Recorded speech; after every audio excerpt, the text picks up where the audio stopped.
Ora, boa noite a todos. Espero que nos estejam a ouvir.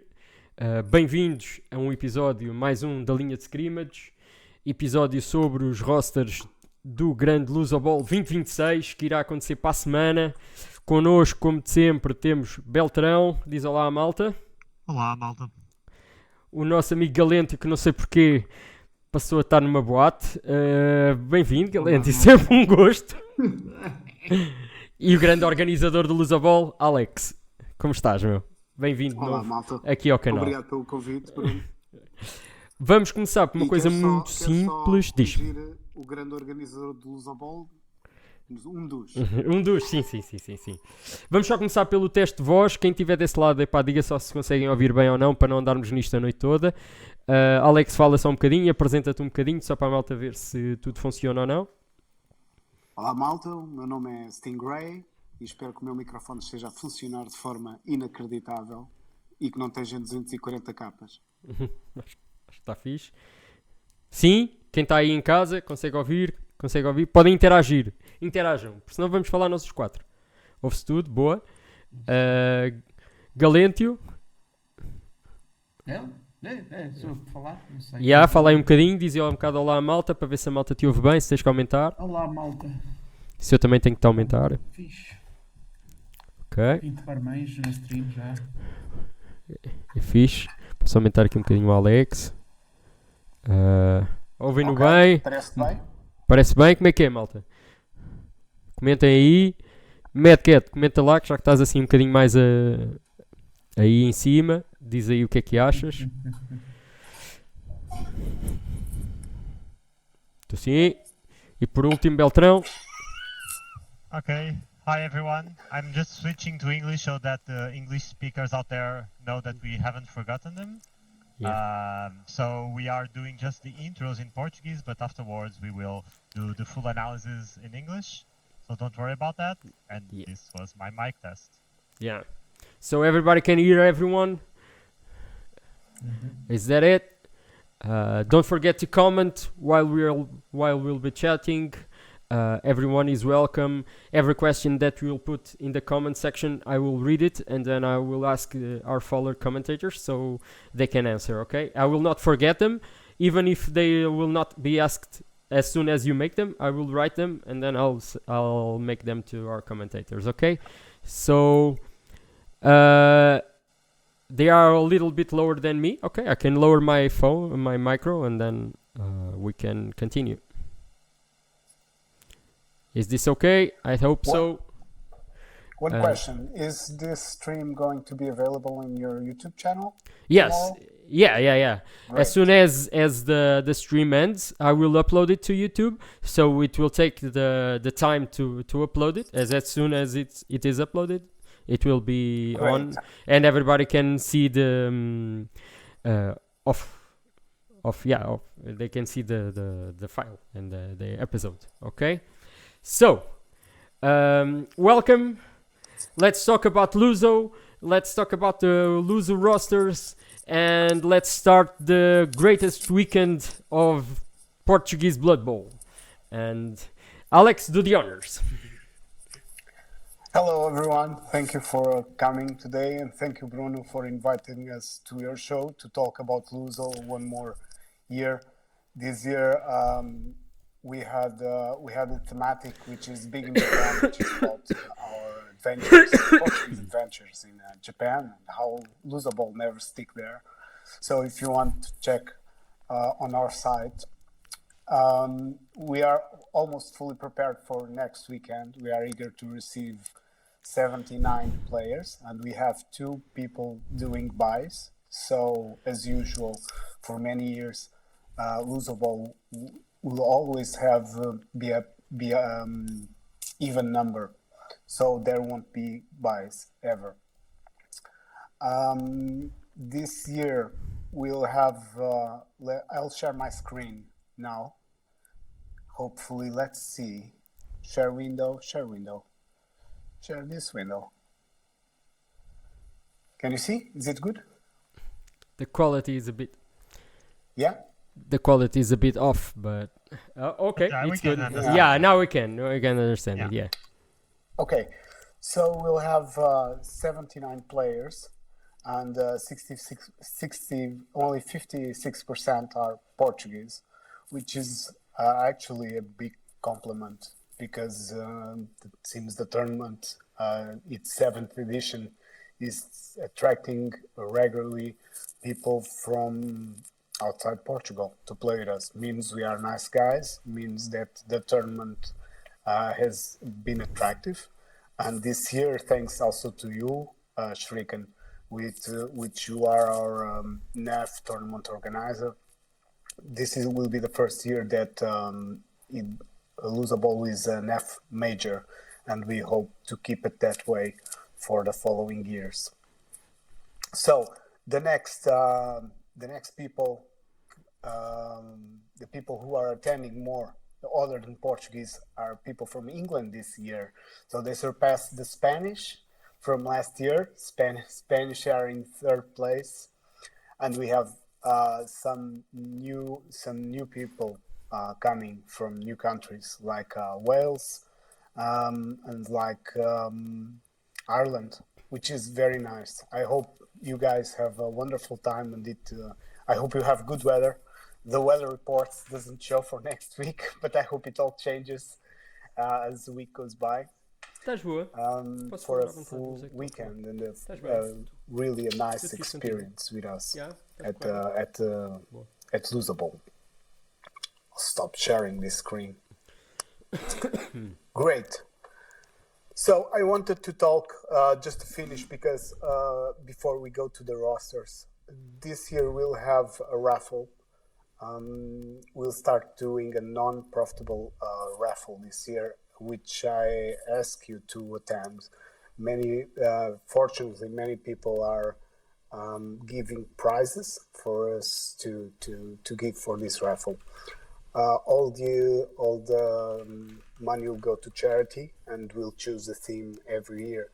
This year it will go to Marco Preto's family. Marco Preto was a Blood Bowl player from the north, and he died in a few months with a sudden disease, and he left back wife with 2 children. So all this value will go to their family. We are joining. Hopefully you will do it because it will be a good thing to do. But hopefully we'll also have nice packs for you that will be attractive for you to put some money on. Hopefully Lusobowl is giving some of their old stock. Okay, so if there are things like you wanted to have that weren't available, maybe now you find them.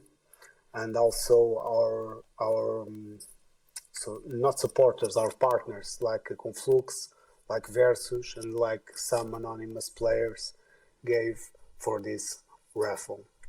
Okay, so I wanted to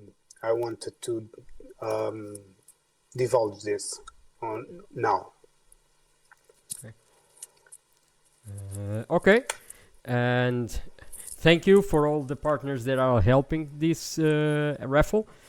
And can you tell us what their prizes will be? Or it's a surprise for the tournament day? I think it's better to be a surprise. You can see them there. Okay, but there are. I know one. That's why. You know one of them. I know one, and it's really great. It's really good. Maybe you even know some that I don't know. Yeah. Even today, I received a message from a player I was not expecting, giving us some miniatures. So we'll have some teams, we'll have some pitches, we'll have t-shirts, we'll have hopefully many nice things that will be attractive. Each raffle will have the cost of only €2. Yeah. So it's a low cost, and we plan it. I hope they arrive on time. Actually. But if all goes according to plan, we'll have transparent boxes so you can bid on not only on the pack that's most attractive, but hey, look, this pack, not many raffles there, and maybe for €2 or €4 or €6 or 10, it would be nice to take this pack. I hope, at least for my, I'm really excited for those. I always am. And this year, let's start with Beltron. Beltron will start because we are already along 10 to 15 minutes on. So let's start with the rosters, and then we'll make a break, talk about something, some other stuff about Luso. But let's start with the rosters. That's what people are here for, and let's go. So Beltroniko, you're up. Let me share my window. So I think probably you guys can now see also the window. So before going to the roster themselves, let's go to the data about the rosters. So and the rosters and actually the players as well. So I built a small PowerPoint presentation with a few statistics that we found very interesting. And to build it, I actually used something that Stubaka shared on the NAF Discord some time ago, so props to him. That really helps creating the seedings for a tournament, etc., to see the NAF ranks for players. So let's start with the rosters per race. So it was actually quite surprising for us that there are 7 races that no one will bring. So that either means that people are bored of playing these races or that they seemed a bit weaker on the rule set. On the other hand, there is one race that is the clear favorite of the participants, and that's orcs. We will have 12 orcs. And then the second one, and this I think everyone is happy with, even though people hate playing against Nurgle, it's nice that for a change, Nurgle, who was less represented race for quite a while on Blood Bowl, now is actually the second most played race in the tournament, so that's quite nice. Then we also have 7 courageous guys with humans, being the first and second race orcs and Nurgle. I find them very courageous to bring humans. Well, they didn't know, right? So that will be a fun tournament for them. Necro, Old World Alliance, both with 5, and then Tom Kings and Wood Elves with 4, Chaos Chosen, Dark Elves, Dwarves, Halflings, Ogres, Skaven with 3, Brats, Black Orcs, Goblin, Lizardmen with 2, and Amazons, Chaos Dwarves, High Elves, still the Legacy High Elves, because the new High Elves were not yet released when we released the rule set. Imperial Nobility, Khorne, Norse, and Vampires, all of them with 1 participant. There will be no Renegades, no Union, no Gnomes, no Shambling Undead, which is surprising, because when we defined the rule set, we actually had discussions about, oh, let's give them a secondary to have a block mummy, so it's people want to play it. Some people were like, oh, no, don't do it. That will be too dangerous. Actually, still no one wants Undead. I think people understood Undeads are not that great overall. And then Slan, which I'm surprised. I was expecting some Slan. Slum was quite juicy on this rule set. No Snotlings and no Underworld Denizens, so people don't want to do single-player Blood Bowl Underworld runs, which is nice for the game and the people, but it could be effective. About discount, do you think, I think this is being affected also for a trend, because orcs have been doing good, Nurgle have been doing good, and not necessarily because the rule set, which obviously every rule set could be done a bit better.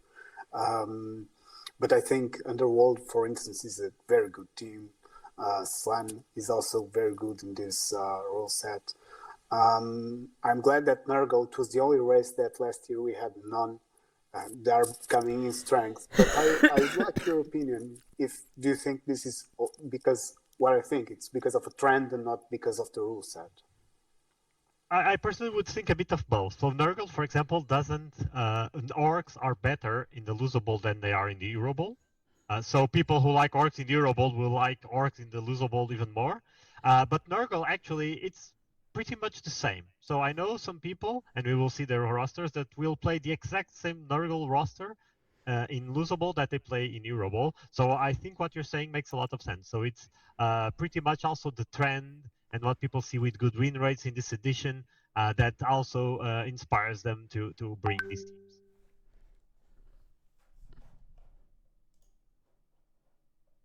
Okay, let's move on. So the Stubaka's file also has 2 interesting statistics. I don't think they're very meaningful, but I think they're fun because statistics are fun, right?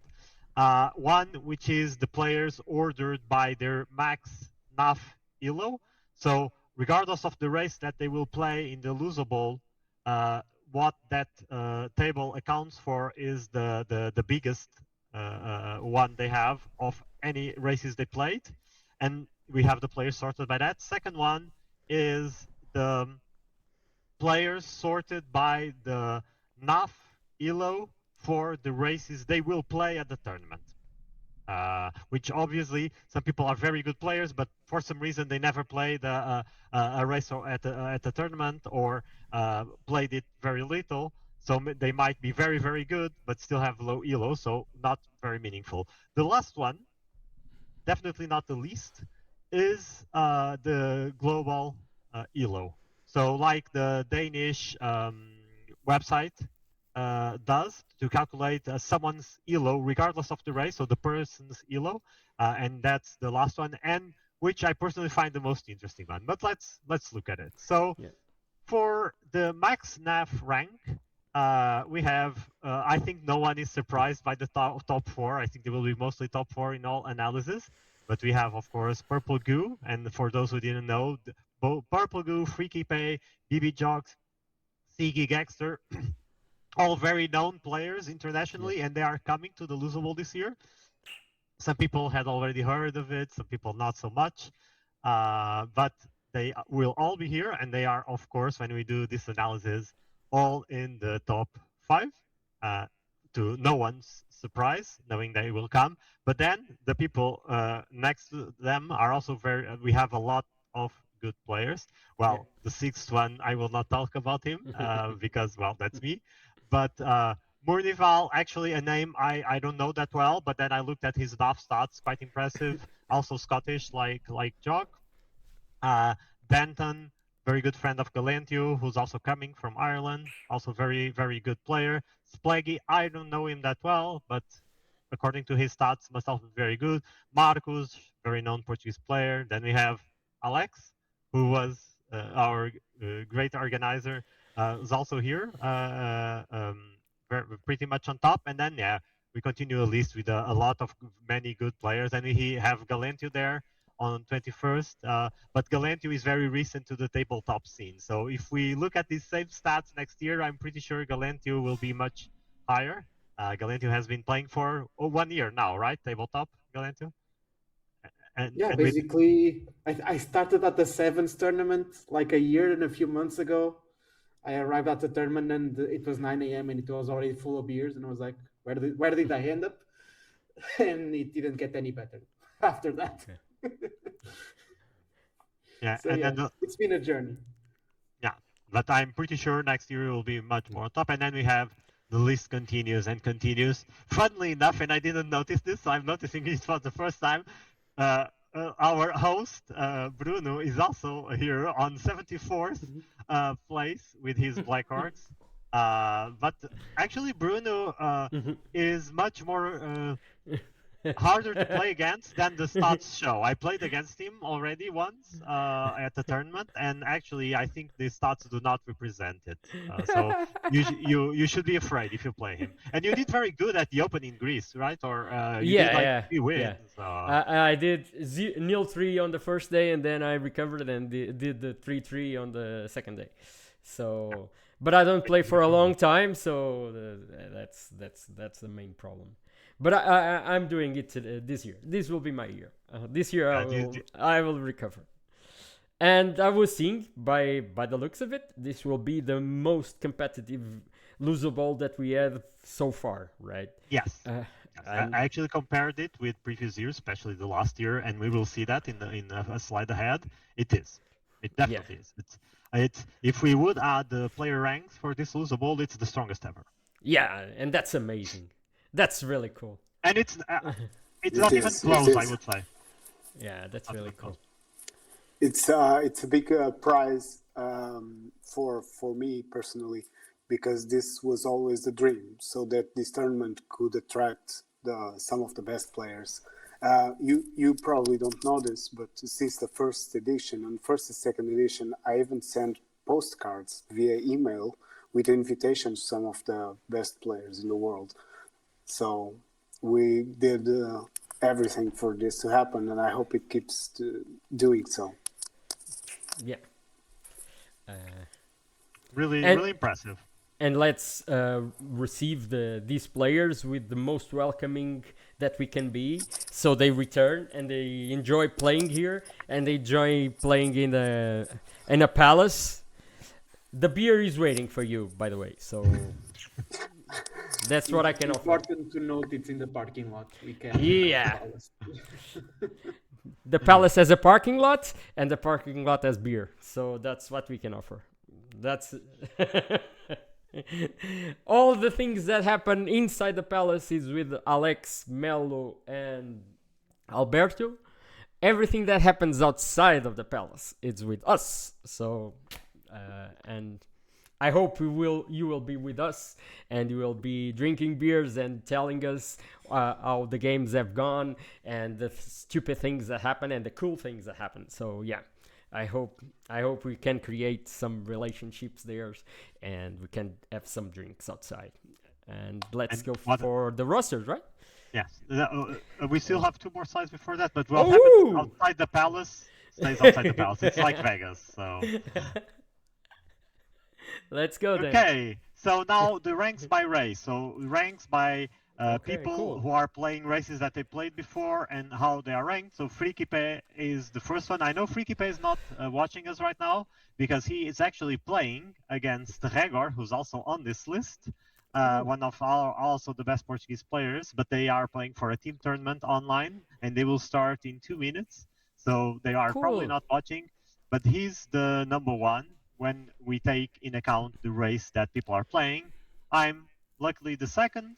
With my Wood Elves, then we have Marcus, then we have Alex, Gexter with his Tom Kings, Purple Goo with his Nurgle. I would assume Purple Goo did not play a lot of Nurgle in tournament, so probably even with a little Nurgle played, he's already quite high. Then we have Jock with his Orcs, probably the same as Purple Goo. Probably he played Orcs a bit, but not a lot on tournaments, otherwise he would be much higher. Then we have Zédu with his Orcs. Zédu was always very solid.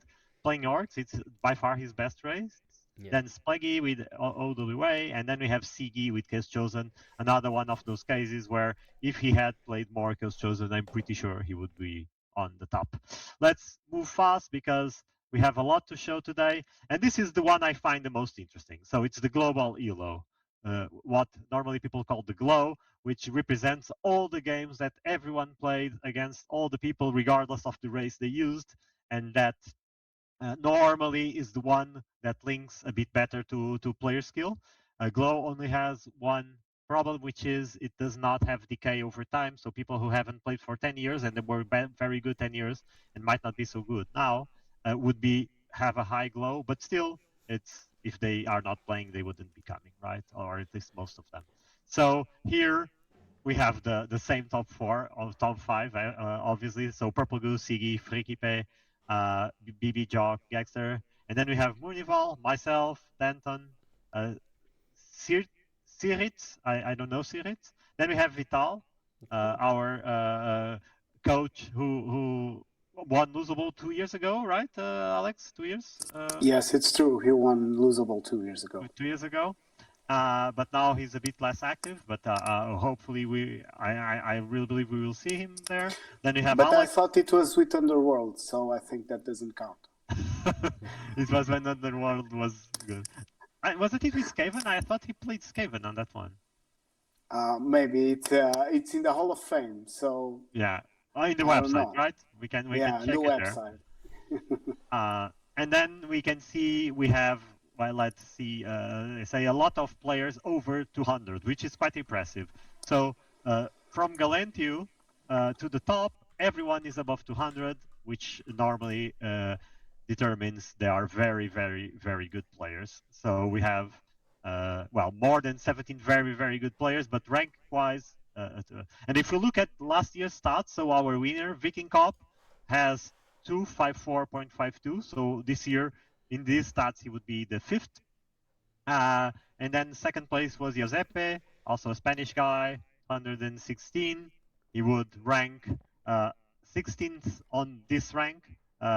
Henning would actually rank 2nd last year on top. But so the goal here was to see that last year our best guy had 254 glow. This year, yeah, we have a 290, a 288. So it's really intense. Which, as you can also see by last year's results, doesn't mean that someone who's a bit lower cannot do well. So we had ABF, our biggest surprise last year, our great Colombian, who was third with his 176 glow. So anything can happen, right? It's Blood Bowl. Of course, the odds will favor. If this was a betting house, I would bet on the guys with the higher glow, but anything can happen, and that's what's amazing about Blood Bowl, right? Last slide. Let me interrupt you just for a few seconds. Vital won with Skaven. I was just watching. Yeah. And he won with Skaven. And sorry, it counts then. Go back to the slide that you had before. As you can see, we have 4 players that their first tournament will be Lusobowl. So that's really cool. That's really cool. That's really nice. Yeah. Yeah. That's really nice. Good point. Very good point. Yeah. So that's also really nice. Yeah. So continue. Yeah. Yeah, and also for everyone who doesn't know how this works, so it's the same formula as ELO, just counts everything and starts with 150. So people who are above 150 are positive, net positive on their full Blood Bowl career. People who are under 150 are net negative on their Blood Bowl career. So they probably lost more than they drew and won. Yeah. But still, we can find very good players there as well. So just a quick analysis of the glow. So we have 4 people over 250, 13 between 200 and 250, 35 between 150 and 200, and 26 under 150. If I had to predict something here, or if I was a betting house, I would say that the 4 guys at the top have like a 60% chance of one of them winning the Lusobowl. The next group has like a 35 to 38% chance, and then the group after probably a 2 to 5% chance, and then the last group. Sorry guys for my honesty, but I doubt any of them will win the Lusobowl. Can happen, right? Miracles happen. So it is possible. It's Blood Bowl, but it's very unlikely. But still, very they can surprise and can have very good results. Probably some people might. I will not forget the saga of ABF and the Bloodspawn last year. So I believe in everything now. Yeah, everything can happen. So, and that's what's exciting about Blood Bowl, right? Yeah, and that was it for the slides. So actually, we forgot to talk about something. So who will show the rosters? Do you guys want me to? Because I already have the screen shared. Sure. Yeah, you are. You are sharing the screen. Let's go. You can do it. I think I need to. Are we going by sign up order? Probably, I would say so. Yeah. So the first is mine. Great. Yay. Okay, give me just 1 second. And please tell me if you can see it. Yeah. Okay, everyone can see it. So let's go to the rosters, and let's start with Galentio's roster. Actually, me, Galentio, Alex, all submitted our rosters very early and blocked them, of course, because we were seeing everyone else's rosters, right? So Alex made sure to immediately block all of ours.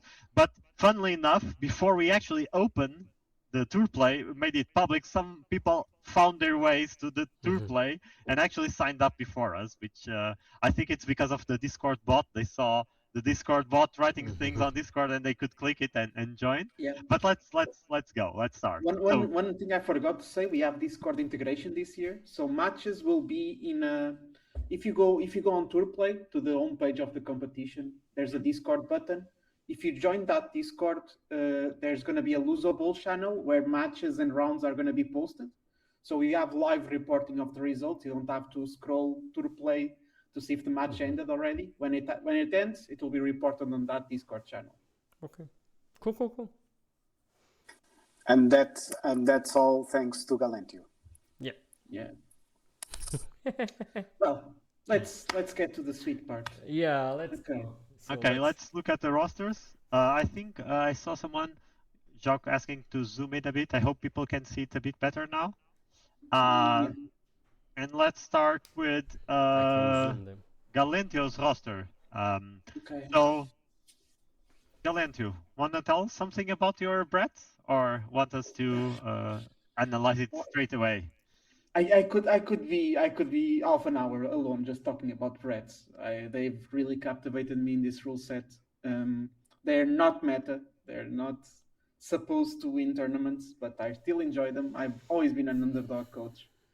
It's basically a very solid team when they don't melt, like Norse, for example, more or less.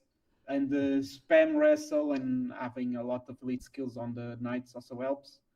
In this rule set, I think they're middle of the table. I'm taking 3 rerolls, 13 players, team mascot also, and apothecary. So I think, according to the spread of the teams, I think I'll struggle with a bunch of the teams that are most used, but I still have possibility because of the dauntless spam and being able to on emergency bring big guys down.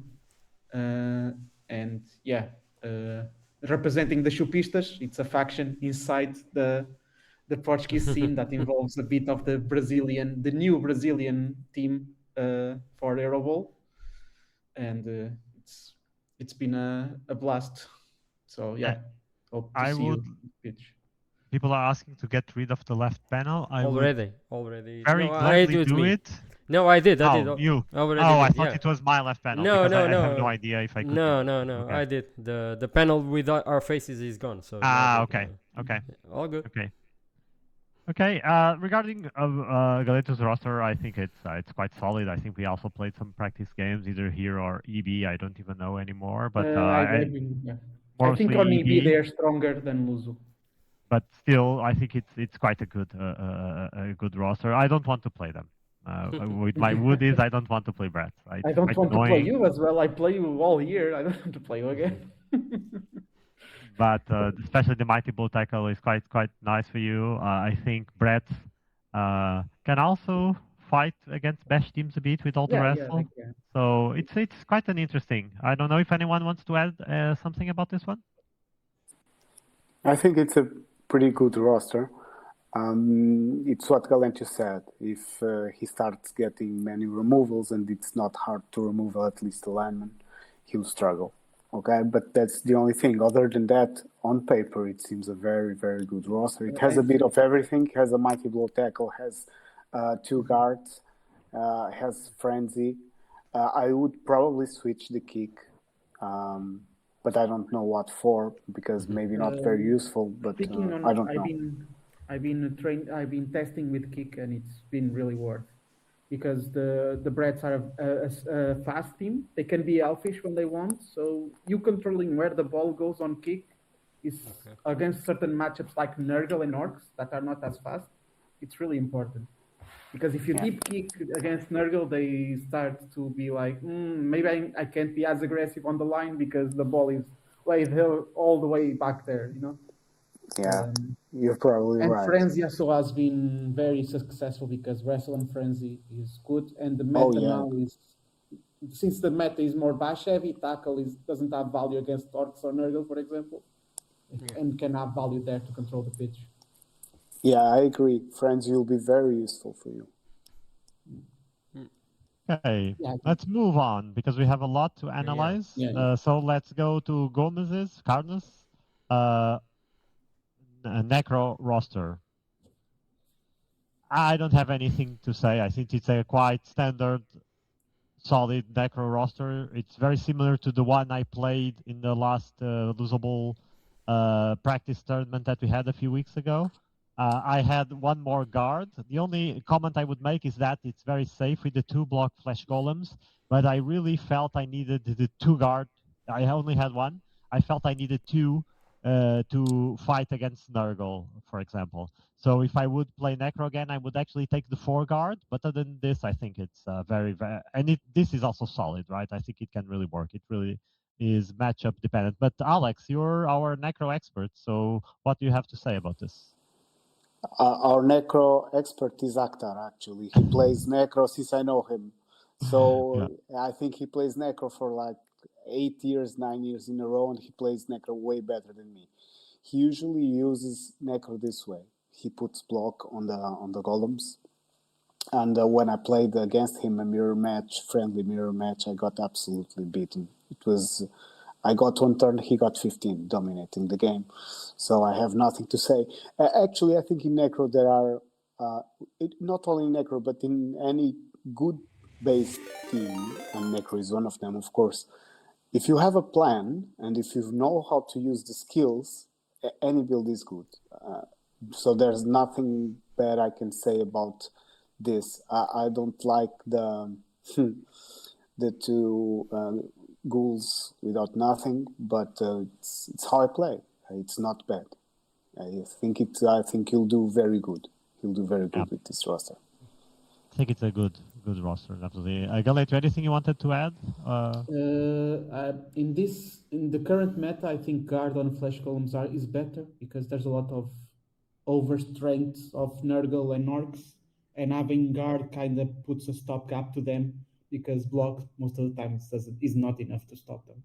So if you have, especially because you have werewolves to claw things, so having more guard leaves you more options to attack with the werewolves without making them be in dangerous places. Good point.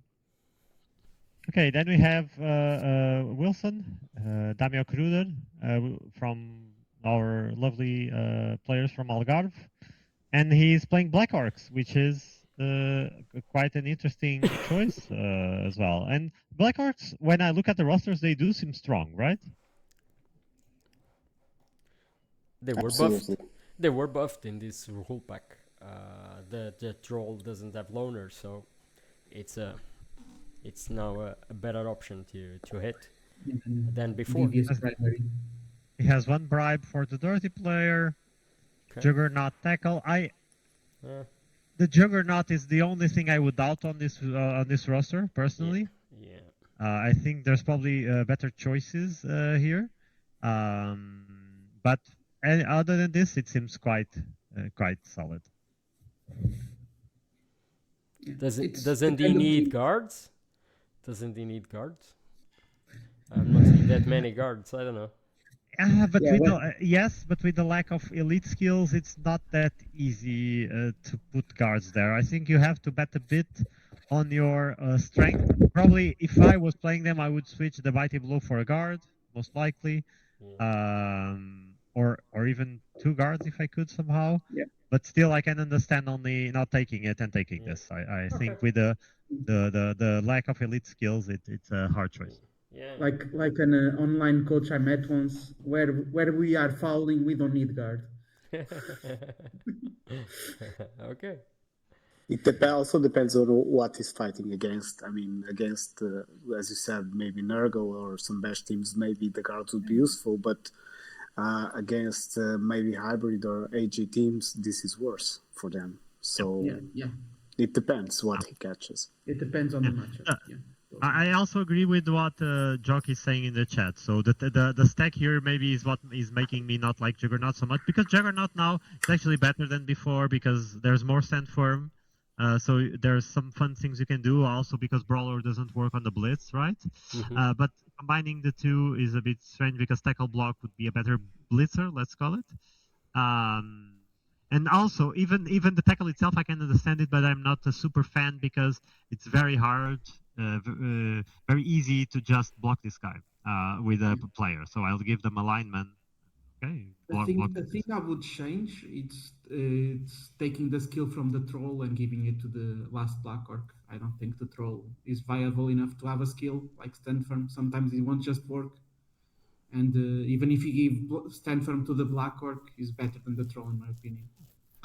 Yeah, but still, I don't dislike it either. So I think that in a lot of matches, you want this troll just to exchange it for like 2 linemen on the other side, and you'll just park it with 2 linemen with Stand Firm and say, okay, now my opponent player deal with it. So I think it can work. Yeah, Then we have Black Orcs as well. then we have Vitor. So Vitor, who switched his Nuff name from Ninja de Troa to Ninja now. So now he's only known as Ninja, and has a very cool human team. I think anyone who plays against him will be lucky to look at his miniatures, very nice ones. And he's playing humans, which I personally find that will be challenging in the Lusobowl. I think it's a good team. I think Vitor did well in the Portuguese tournaments with it. I think that with the current meta, it will be quite a challenge. Of course, humans are a very a team that can adapt to situations very well. So I think that is nice. I like the team composition overall, except for one thing. I don't really like the strip ball catcher. I think a strip ball catcher is good if you're playing on not the highest tables. On the highest tables, no one will allow you to use a human strip ball catcher unless they're very desperate or they have very little players, or you just 6+ dodge into the cage. Of course, that's also an option, but I don't think it will be a very useful skill on good matches. How many rerolls and does he have an apothecary? 4 rerolls and an Apo, so he can really take risks. But at the same time, you don't want to take risks that much with an AV8 piece, right? So that's but it's a very solid roster. So that's just a detail, right? That personally I wouldn't do, but I quite like. I like the block ogre. I think either block or if you don't want to spend an elite pro ogre, if you can take a secondary, I think both are nice. I think everything else is nice. I like the team. The main flaw I see looking at this team like directly, it's the bench is Halflings, which is it's not that good. If you start losing players, you replace it with an Halfling, might just get deleted as well. I also have a bit of trauma with ogres, but that's just me. I would just put guard on the ogre, be like a guard piece. Because I think humans on this rule set need more guard than just one. But yeah, but it's still very solid. The ogre and the human blitzer have a lot of kill potential. They can turn the game suddenly, and they have a lot of movement. The catchers are movement 8 for strength 3. It's a big difference now. Yeah, I would switch to strip ball with a sidestep, and I would be a very happy camper with this team. Mm-hmm. I would put a block, take it from the thrower, and put it on the catcher. Yeah, I will with sidestep probably. Yeah, but that's the main thing for me. You know, the catchers are amazing now, so why not bludgers? Yep. The good thing with humans is that you can have 1,000 variations of the same build, and it just adjusts to the coach and not exactly a specific meta. It Absolutely, like that with humans. Yeah, it's probably one of the most hybrid team of all. Actually, it's the hybrid team. It's the middle term of all the teams basically. Okay, let's move on to Fabio, level 100 Magikarp, and his goblins. He loves goblins, so yeah. He has his roster with 14 goblins. I think that for Goblin's sake, I think it's a decent roster. I probably would take dirty players instead of lone fowlers, even though I can understand the lone fowler because the hooligan already is a dirty player. But I would put this as a dirty player as well. 2 bribes, mascot seems quite decent for a goblin roster, right? Like if you face against him, it's always a riot playing against him because the variance will just be turned up to 900 with him. So it will always be entertaining at least. But yeah, the Goblin team has gotten better, especially that dodge chainsaw is a real threat right now. Lone Fowler can be good if you don't want to deposition the team to foul. So you can just go alone, reroll the armor, try to take out something like with Mighty Blow between coats, and you don't have to bring and then probably die because he's alone. Yeah. that's why I've been I'm taking goblins in a tournament next to Luso after Luso, and I think I want to take Hooligan with quick foul, for example. You can just foul with him and go back. So that might be more annoying than one fouler, but who am I to judge a stunty coach? So those are the heroes that keep the community together. Yeah, and the mandatory skill nowadays, which is the Looney with dodge, he has it, which is very, very, very annoying, especially for AV8 teams like mine. And Fabio always amazes with also his plays, right? I will never forget in the recent tournament where he wanted to throw a guy close to my cage to then try to do some things, but it was wildly inaccurate, and then the pass reached my cage diagonally that wasn't possible if it was not wildly inaccurate and hit my carrier.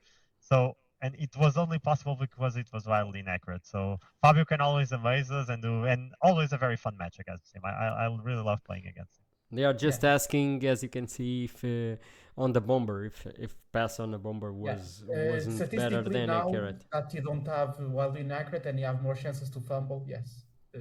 I would say pass is better. Okay. Let's continue. Probably. Yeah, okay. Continue, yeah. Okay, now it's Alex. So Alex and his Necro, I think we already talked a bit about Necro when we saw Gomez's roster. I think I like your roster. I don't love the tackle on this meta just because right now Blood Bowl is on a very bash heavy meta, but I think the tackle can be useful if you face goblins, if you face elves still. I would personally take the 4 guards, but you won the last tournament with this roster, so you probably know better. I actually did a small change. I had the Ghoul with Wrestle, and I hated it, because with Wrestle he cannot be my reliable carrier. I tried this, it went good last tournament, but one thing is a tournament with 12 players, another thing is a big tournament, okay? So the thing I wanted to do here, of course I wanted the 4 guards and I tried everything for the 4 guards to happen, but that means don't have this reliability on the goal. Maybe having the 4 guards is the right thing, but I really don't know. So I'm trying this. This is from last rule set to this one. They were the same, actually better with Eye Gouge and to regen on the ghouls, but no tournament is giving them what they need, right? So I think tournament-wise, Necro is worse. The tackle is there because there is no other things. This team, in my opinion, except for Wrestle, needs only elite skills. And all the other things are circumstantial. Do you have any other skill you take instead of the tackle? I'm not sure. No, probably either I would take another guard, but then I wouldn't have a block werewolf, which also sucks, and I like to have a block werewolf. So I think one skill that I like when I don't know what to take is a pro, because it's 1 more dice when you block. Sometimes it's also a slightly better dodge, a slightly better rush tool. Doesn't hurt, but tackle is good. So. But if it's fail, it's unreliable. That's what I don't like about pro. You know? Yeah. So if it's important, use a reroll. If it's not important, you don't need the pro, right? So actually, I think I never put pro on any roster of mine. I like it when blocking. So, but lots of times you get 2 pushes, you pro 1, then it's a POW, you kill the other guy, and you're very happy that you chose pro. Sometimes it doesn't win. Steady footing might be a really annoying one to put on a raid. Now that I think about it, you took all appearance, sidestep, steady footing. Yeah, probably, but I think that will be more useful. Yeah. Even if I find only 2 teams with dodge, it will be really helpful. Yeah. One nice thing, I played against elves on the last tournament, and it's a nice thing because they know how to defend against the frenzy thing. So you have one extra option, and they'll defend in other ways. They don't put the blotchers on the front anymore. Yeah. And I'll leave the thought of the day. If the Wraiths cannot pick up the ball, how can they kick it? So why can they take it as well? Food for thought. And now we have myself. Yeah. So I'm the next one with my wood elves. My 12 absolute crap. Crap roster. Hey. For me, that's a lot. There's a lot of new things here. So I tried this one in a tournament. So the first Lusobowl practice tournament we had, it went well. So I won. But there's a few new things for me playing there and here, which is no tree. I love the tree. I love playing with the tree. It's the first time playing without a tree, and it's also the first time playing with 12 players. Because I feel that there's so much tackle, so much mighty blow right now, so much bash, that I really need the 12 players. And I also felt that the tree against orcs, against Nurgle, would probably be laying on the floor all match long without standing up, because I cannot roll anything over a 3 on the dice. So I just thought, okay, let's take 12 without 3. It's possible to take 12 with the 3, but it's for crazy people with 1 reroll and things like that. So for me, that doesn't really work. So I have 2 rerolls, Apo. I also don't play Wood Elves without Apo. And then I have this. My biggest decision point was taking here a wrestle or another dodge, because I could actually take another dodge, and of course 7 dodge is great. And in the tournament I played with another dodge, but I'm feeling that this meta is so bashy that I have some uses for the wrestle. I needed to do a few things, so I decided to add it. But please guys, fry me now.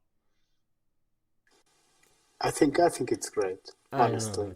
The question is if you take the 3 or not take the 3. If you decide not to take the 3, all the skills, in my opinion, are great, and I would take the second dodge without hesitation. So all is perfect.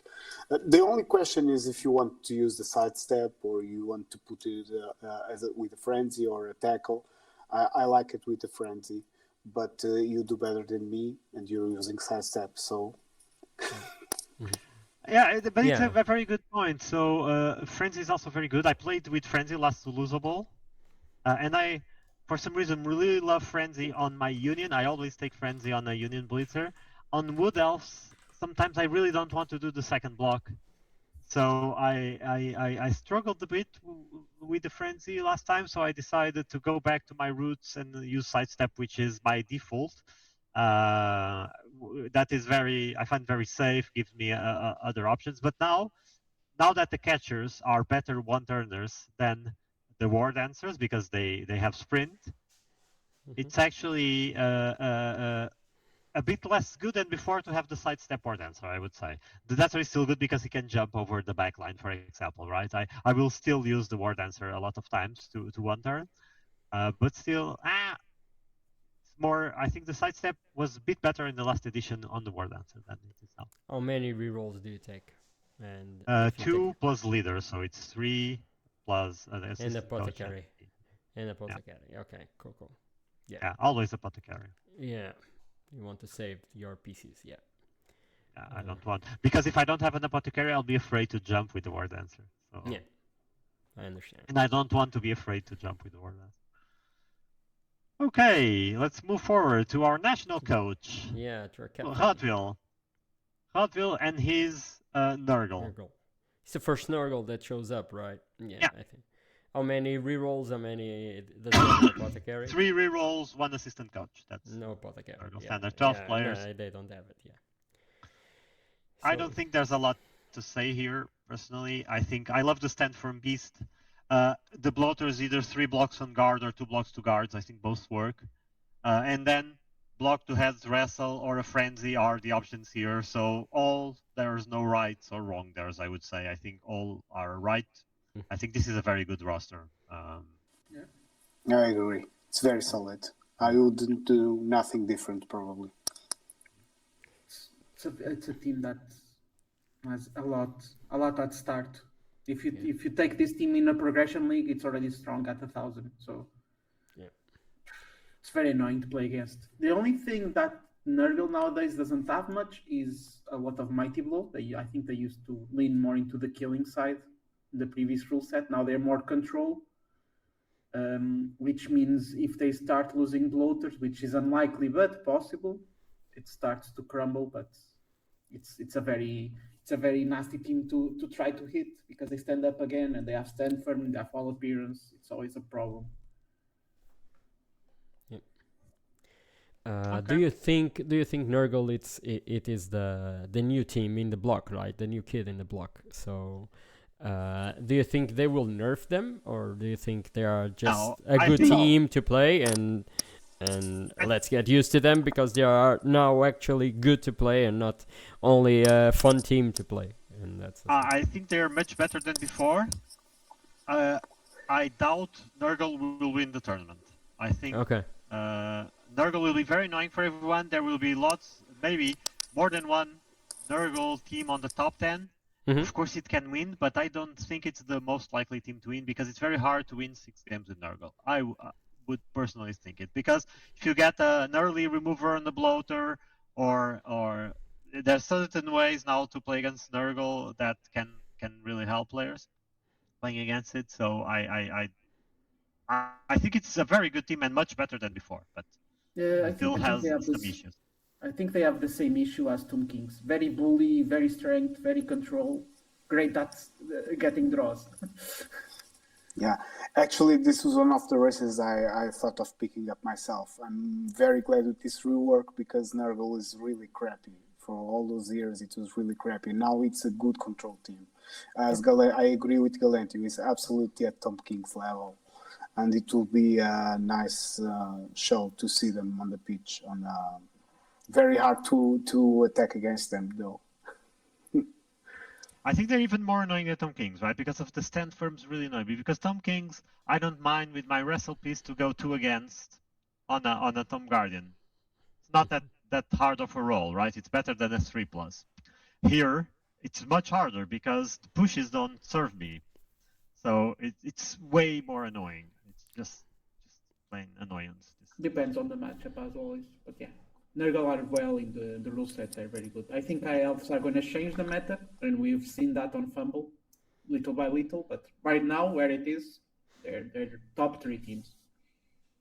But just to close, in my opinion, the reworks and the nerfs, those are for things that clearly statistically have a win rate, a significantly win rate than other races, not for things that are annoying or are winning more or things like that. Reworks for me are for things like underworld. Yeah, because it was the first time in F history which the first race had more 3, 4, 5% win rate than the second race. That makes absolute no sense. Other than that, it's just another tough race to play against. And there are many, so just one more. I think they are balanced. Yeah, I think they're fine as well. Okay, let's continue. Yeah. Yeah, so Zédu with Yorks. I think we're taking a little more time because it's the first time for each race, but once we start repeating races, it will accelerate a lot. Yeah. And now we have Zédu and his orcs. It's a good roster. I don't love the 3 goblins. I would rather have 2 throwers. I like 2 throwers because they're fast, even though they have AV9. But there's a lot of things that can work on orcs.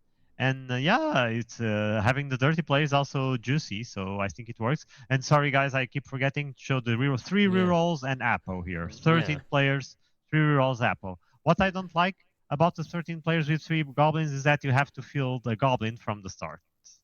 Mm-hmm. Which is not a drama, but not my favorite thing either. I would not take the tackle. If you have a frenzy blitzer, it's already like tackle, so I would prefer taking guard on that tackle blitzer, for example. Yeah, I did that. Yeah. It's me. Yeah, I did that. Yeah. Spoiler.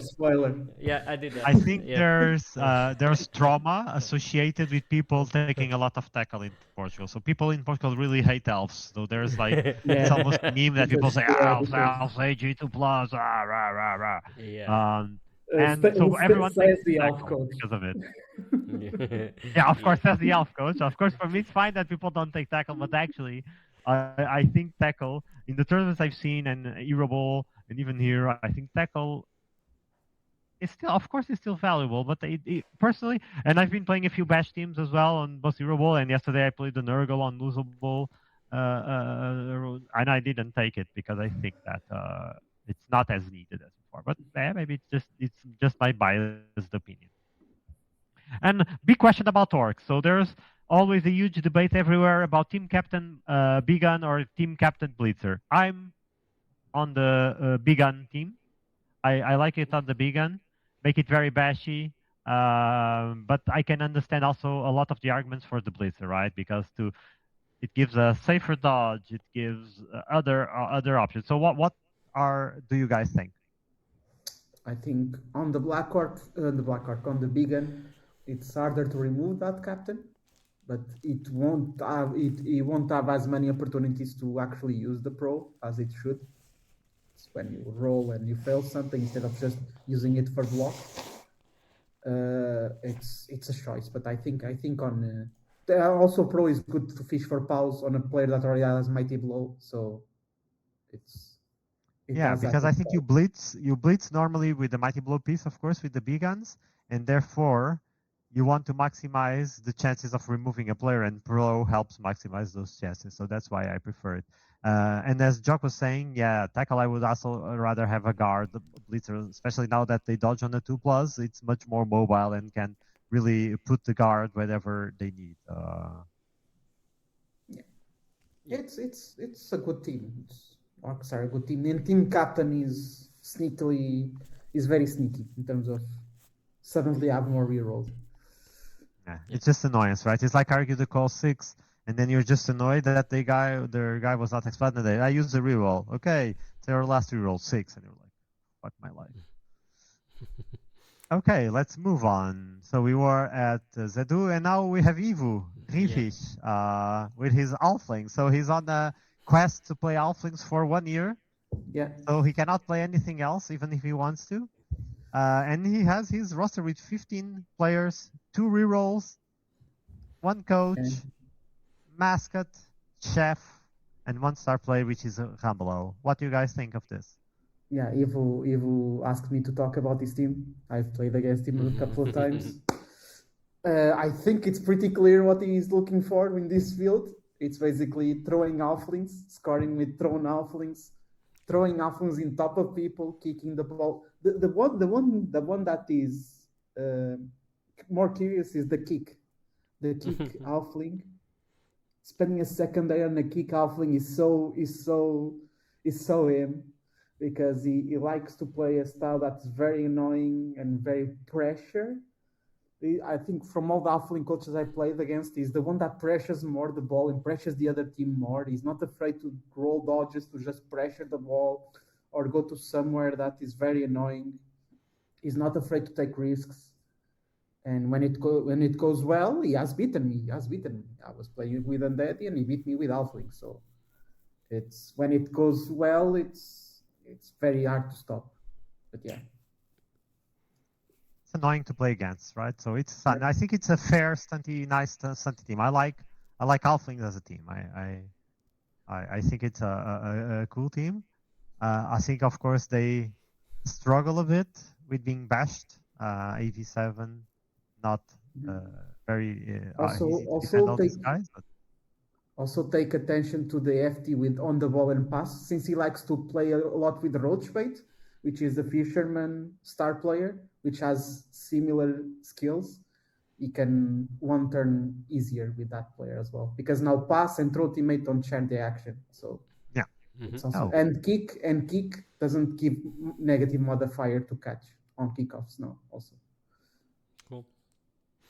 Yeah. Nice. It's a good team. And he is a good player, so yeah. Yeah. Full respect for Evo. Yeah. Atrellu, Nurgle. Very, very similar, right? So we have a 2 heads block, wrestle, no guard. I'm not 3 rerolls, 1 assistant coach. I'm not the biggest fan of no guard, but I can understand it. And a pro beast.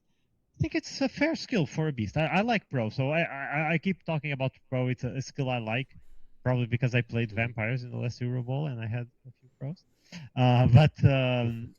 I like the pro beast. I think that it really diminishes the times that it will be stupid.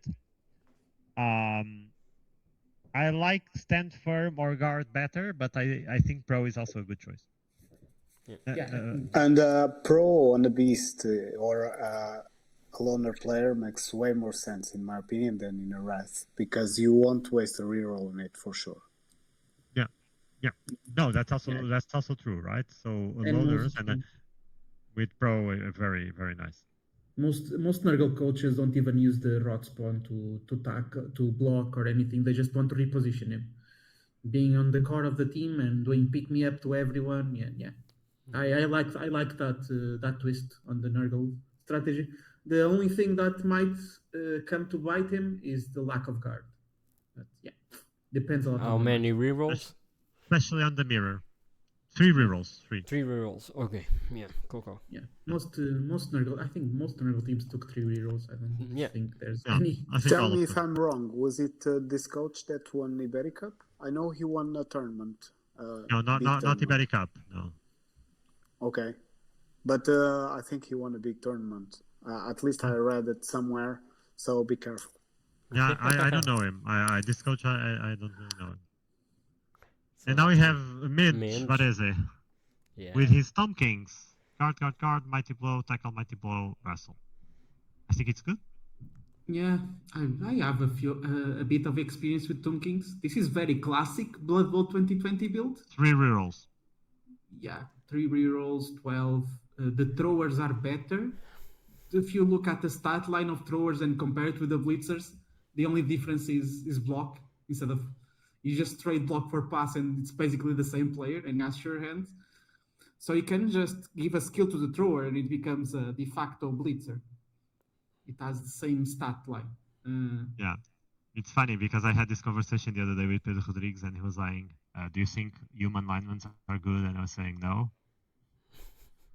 The throw is just a human lineman at the end of the day. Well, it has different things, of course, regen and surrends, but one less agility as well. So, but it's good on this context, right? This was mostly a joke. On the context of the team, it's good because it's the pieces with the most movement. I personally would not take the Mighty Blow. I'd rather take the Force Guard or take or be very cheeky and take a break tackle. Just to do crazy things with the movement for a piece, not very effective, mostly for fun. Depends a lot on the matchup. If you're Tom Kings and you're playing against a low armor team that has a lot of movement, you want to remove players ASAP. Because they will just go around you. There's no... But I think you, against a high movement team, you only use this Mighty Blow once in the match. Or... Okay. Because you cannot use both in the same turn, right? There's no way. You can only do one blitz. Since Tomb Guardians stick a lot on the middle of the mess, it's more than you think. Yeah, but why would they leave 2 players touching your Mighty Blow pieces? Because... Well, unless they have a turnover or something, of course, right? Well. I'm not like elves that are like, hey, no, you can touch me. But yeah, speaking now to Riiphys Goaty, Tomb Kings are a good matchup against Nurgle. Nurgle in specific. Nurgle doesn't like the Tomb Guardians at all. Because at later stages, you can just put a skeleton on a bloater and he has thick skull and everything, and he just plays with that for the rest of the half. They on the terms of bash, I would say Orcs, Nurgle, and Tomb Kings are neck and neck in terms of like the pure bash playstyle and like trying to kill each other. And yeah, it can certainly give problems to a Nurgle or Orc team if played well.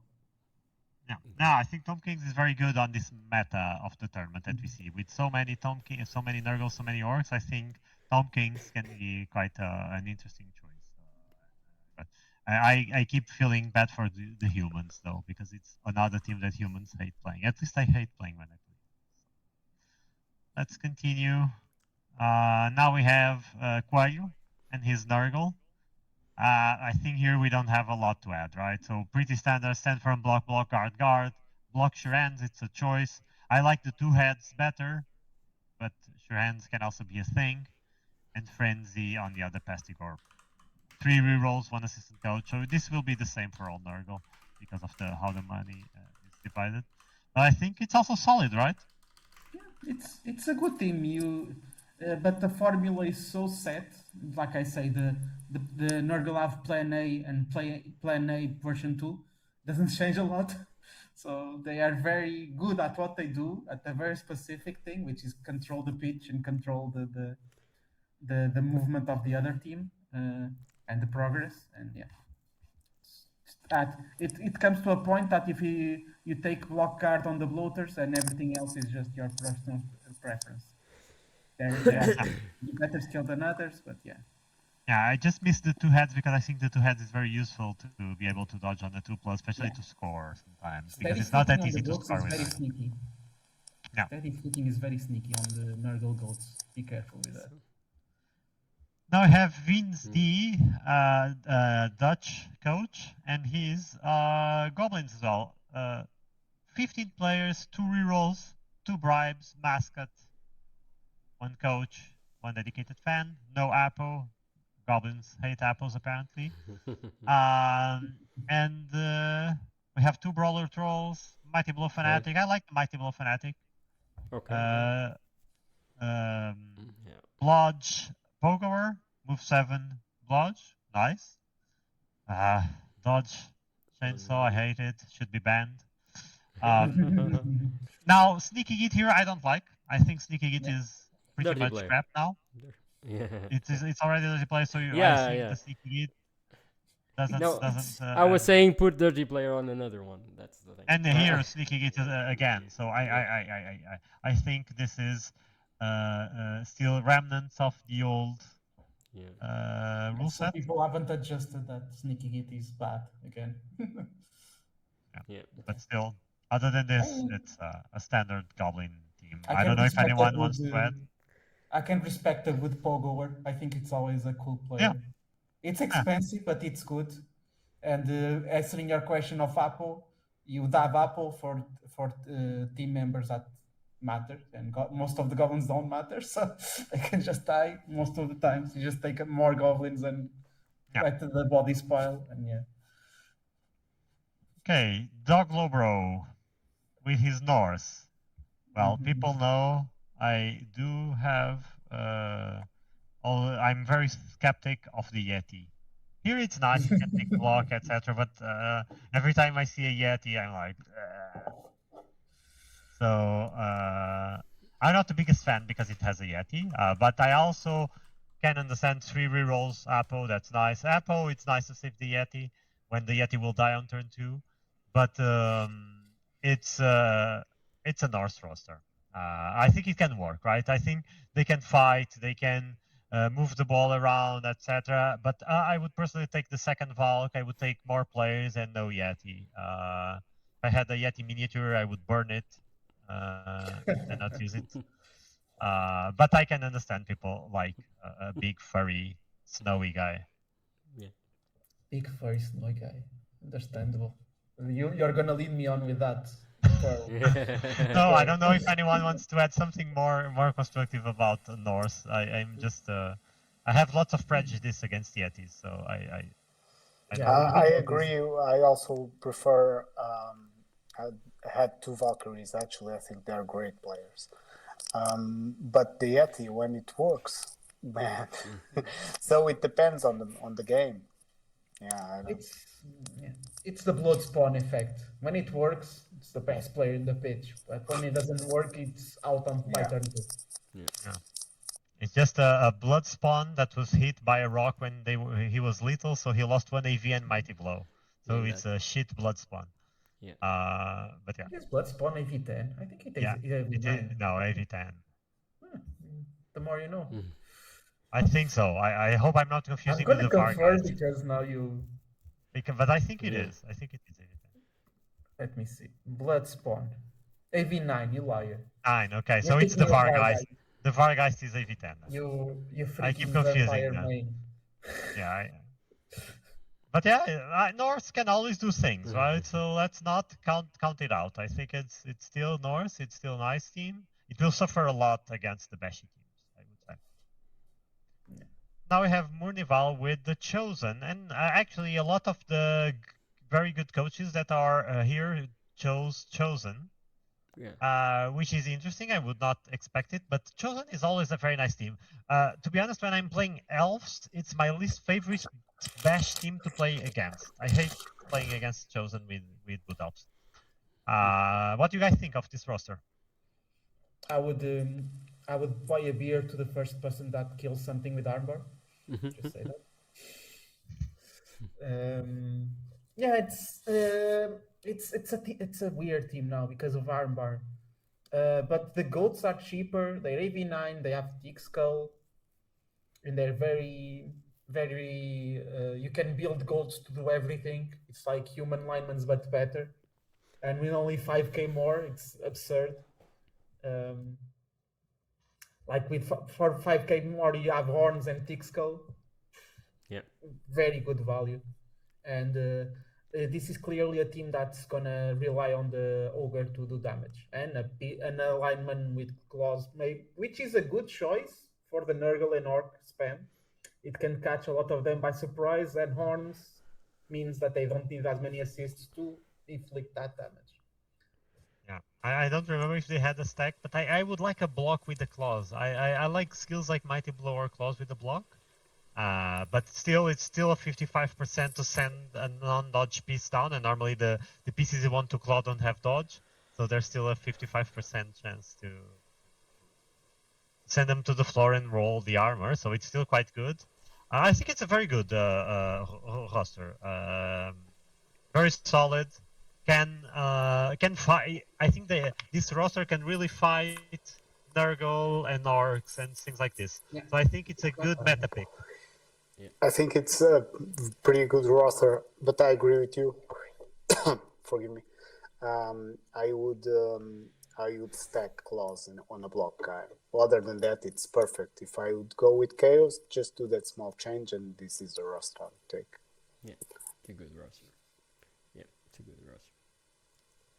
Hey, let's continue to ABF, our third place last year. So ABF has it open.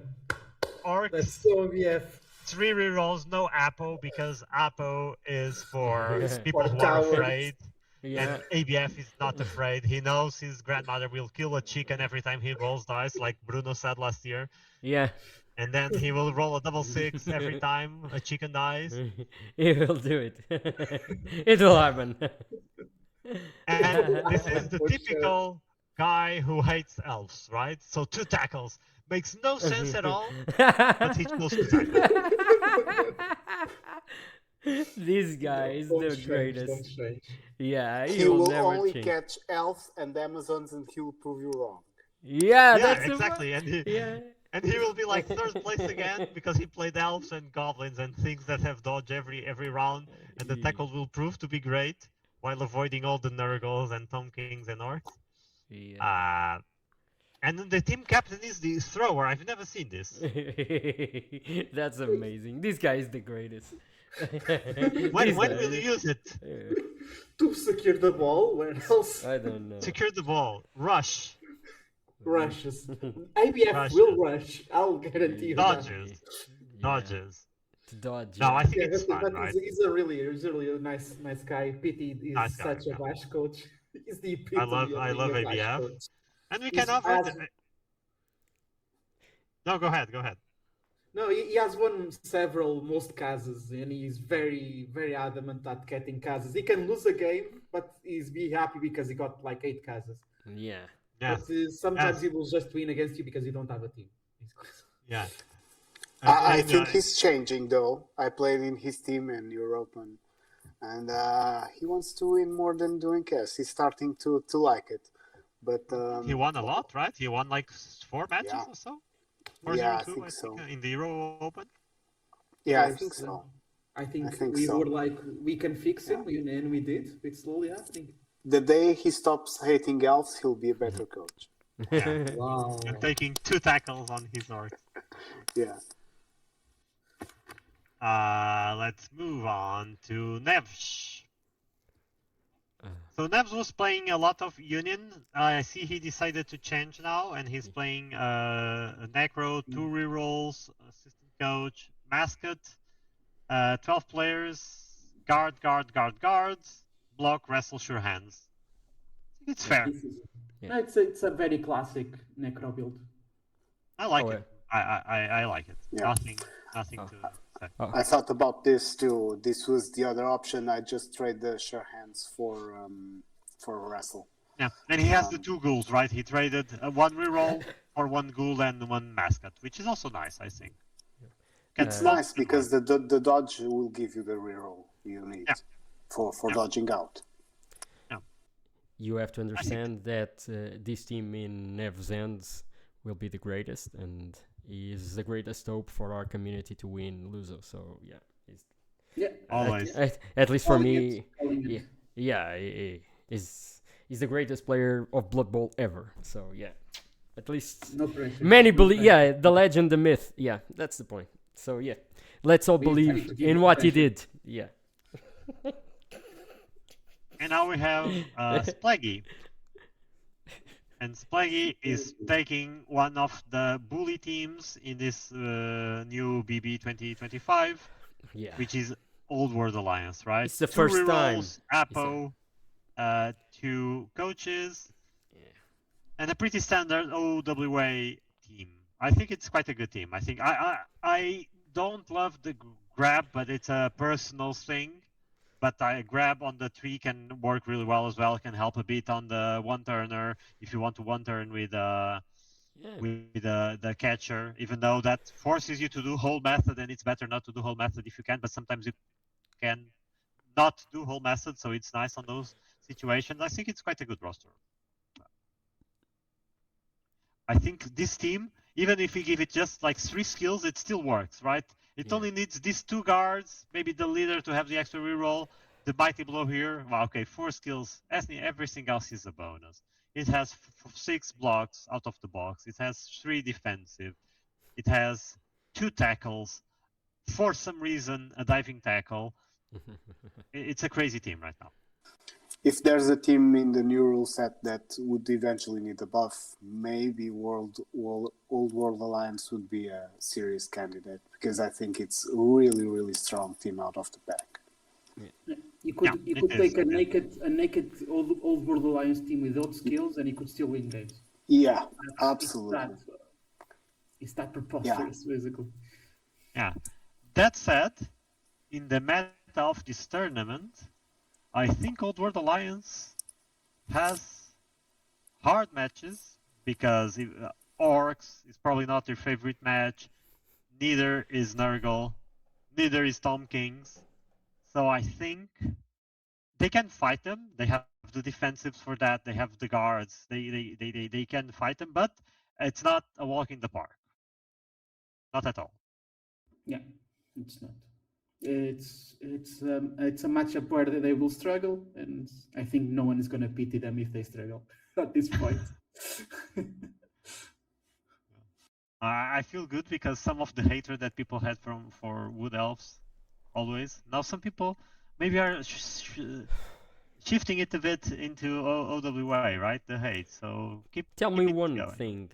Since it's the first OWA team that we are seeing and we are analyzing, do you think of course it's a really good team and we are watching many players getting it, but do you believe it's similar to Vampires in the end of the last season? It's a really good team, but you really have to know how to play it, or it's just a good team and everybody will play it? And no, it's a good team. I think you need to know how to play it. I think less experienced players will struggle with the move differences of the pieces, because some pieces move 8, others move 4, etc. So you really need to know what you're doing.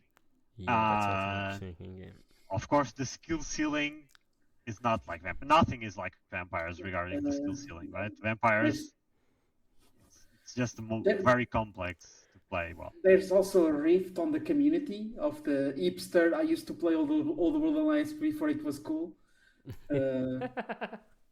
And I have played extensively on Blood Bowl 3 with all the World Alliance before it was cool. And yeah, now I see a lot of people that never even looked at World Alliance and are taking them because they're that good of a team. But yeah. Okay. So yeah, let's continue. Yeah.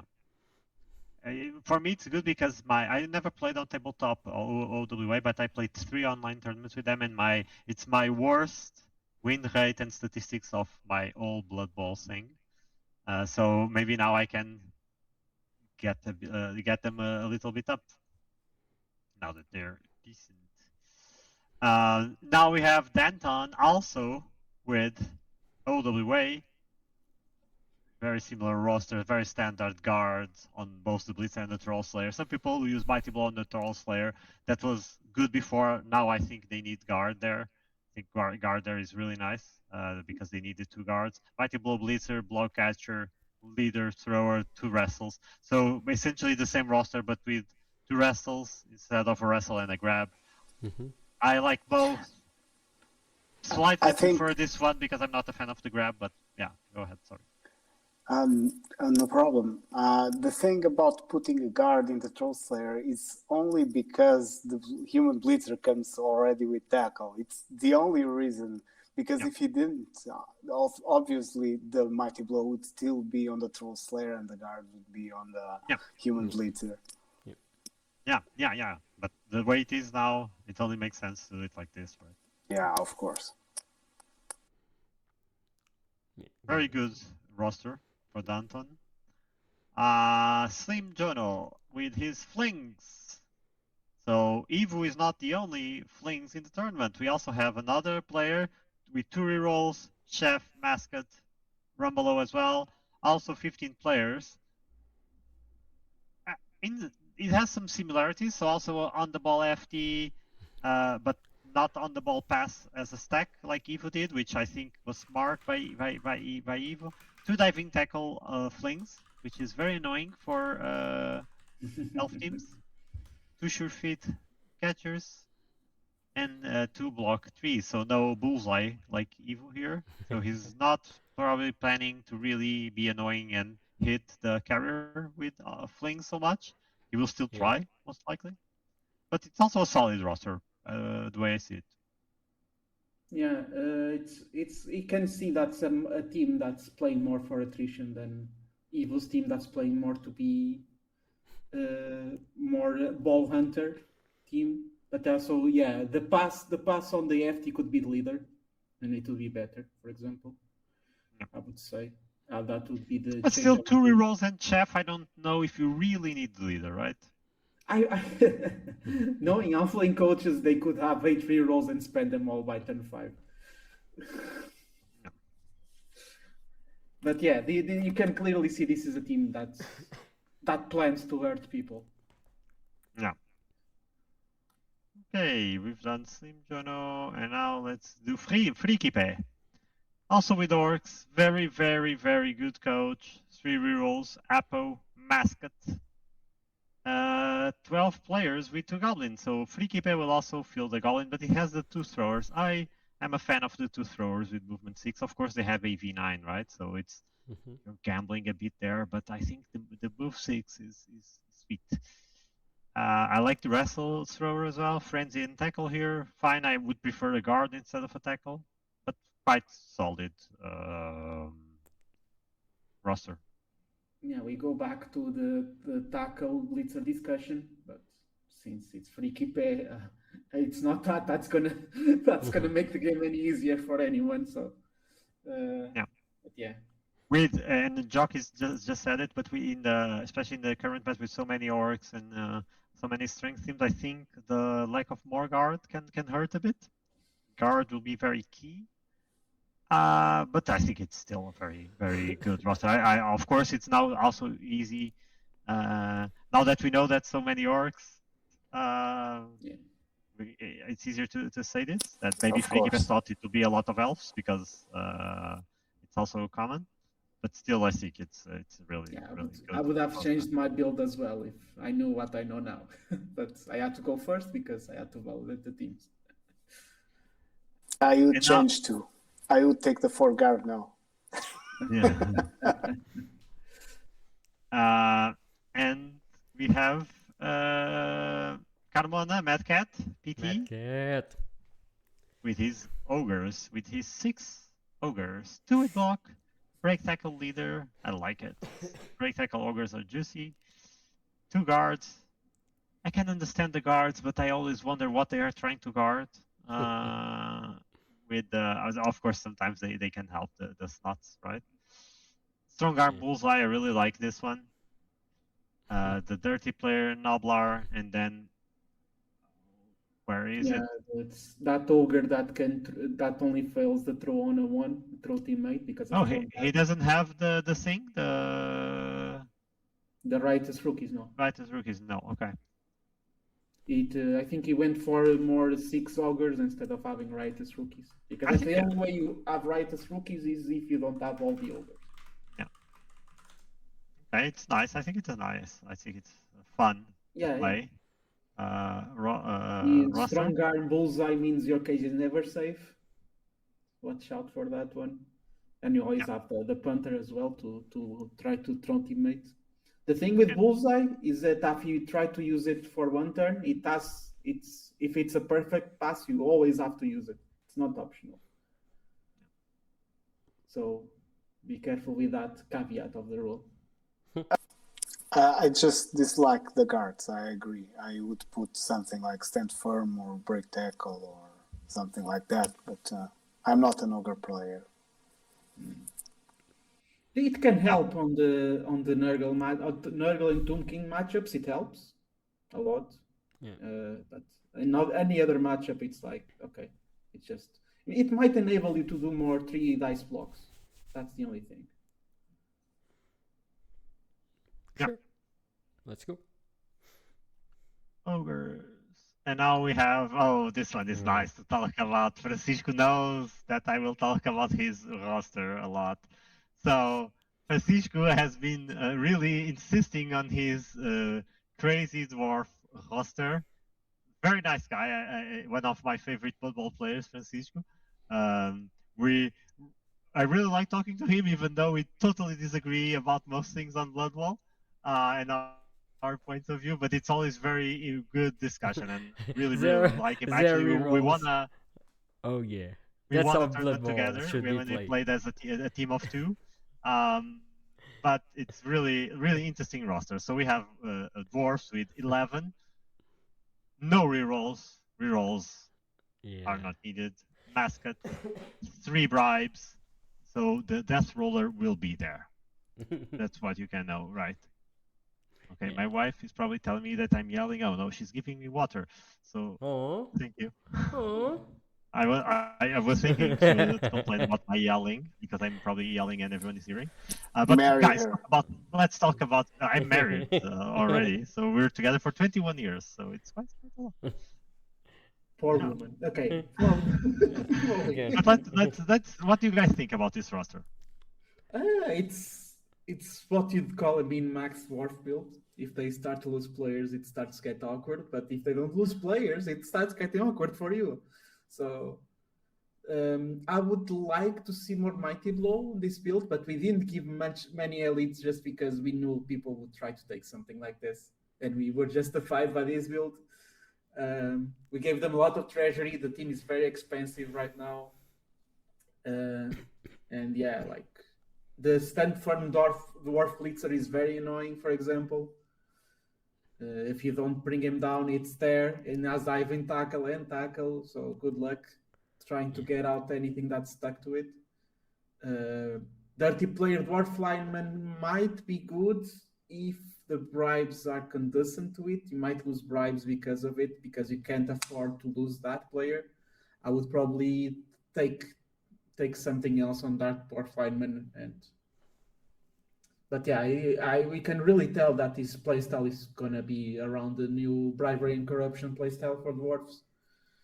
it's still a very solid team that's very hard to get out of the pitch. But when they lose something, the Dwarf team really hurts about it, because it's a team that if you start playing with 10 or 9, it's a lot different, basically.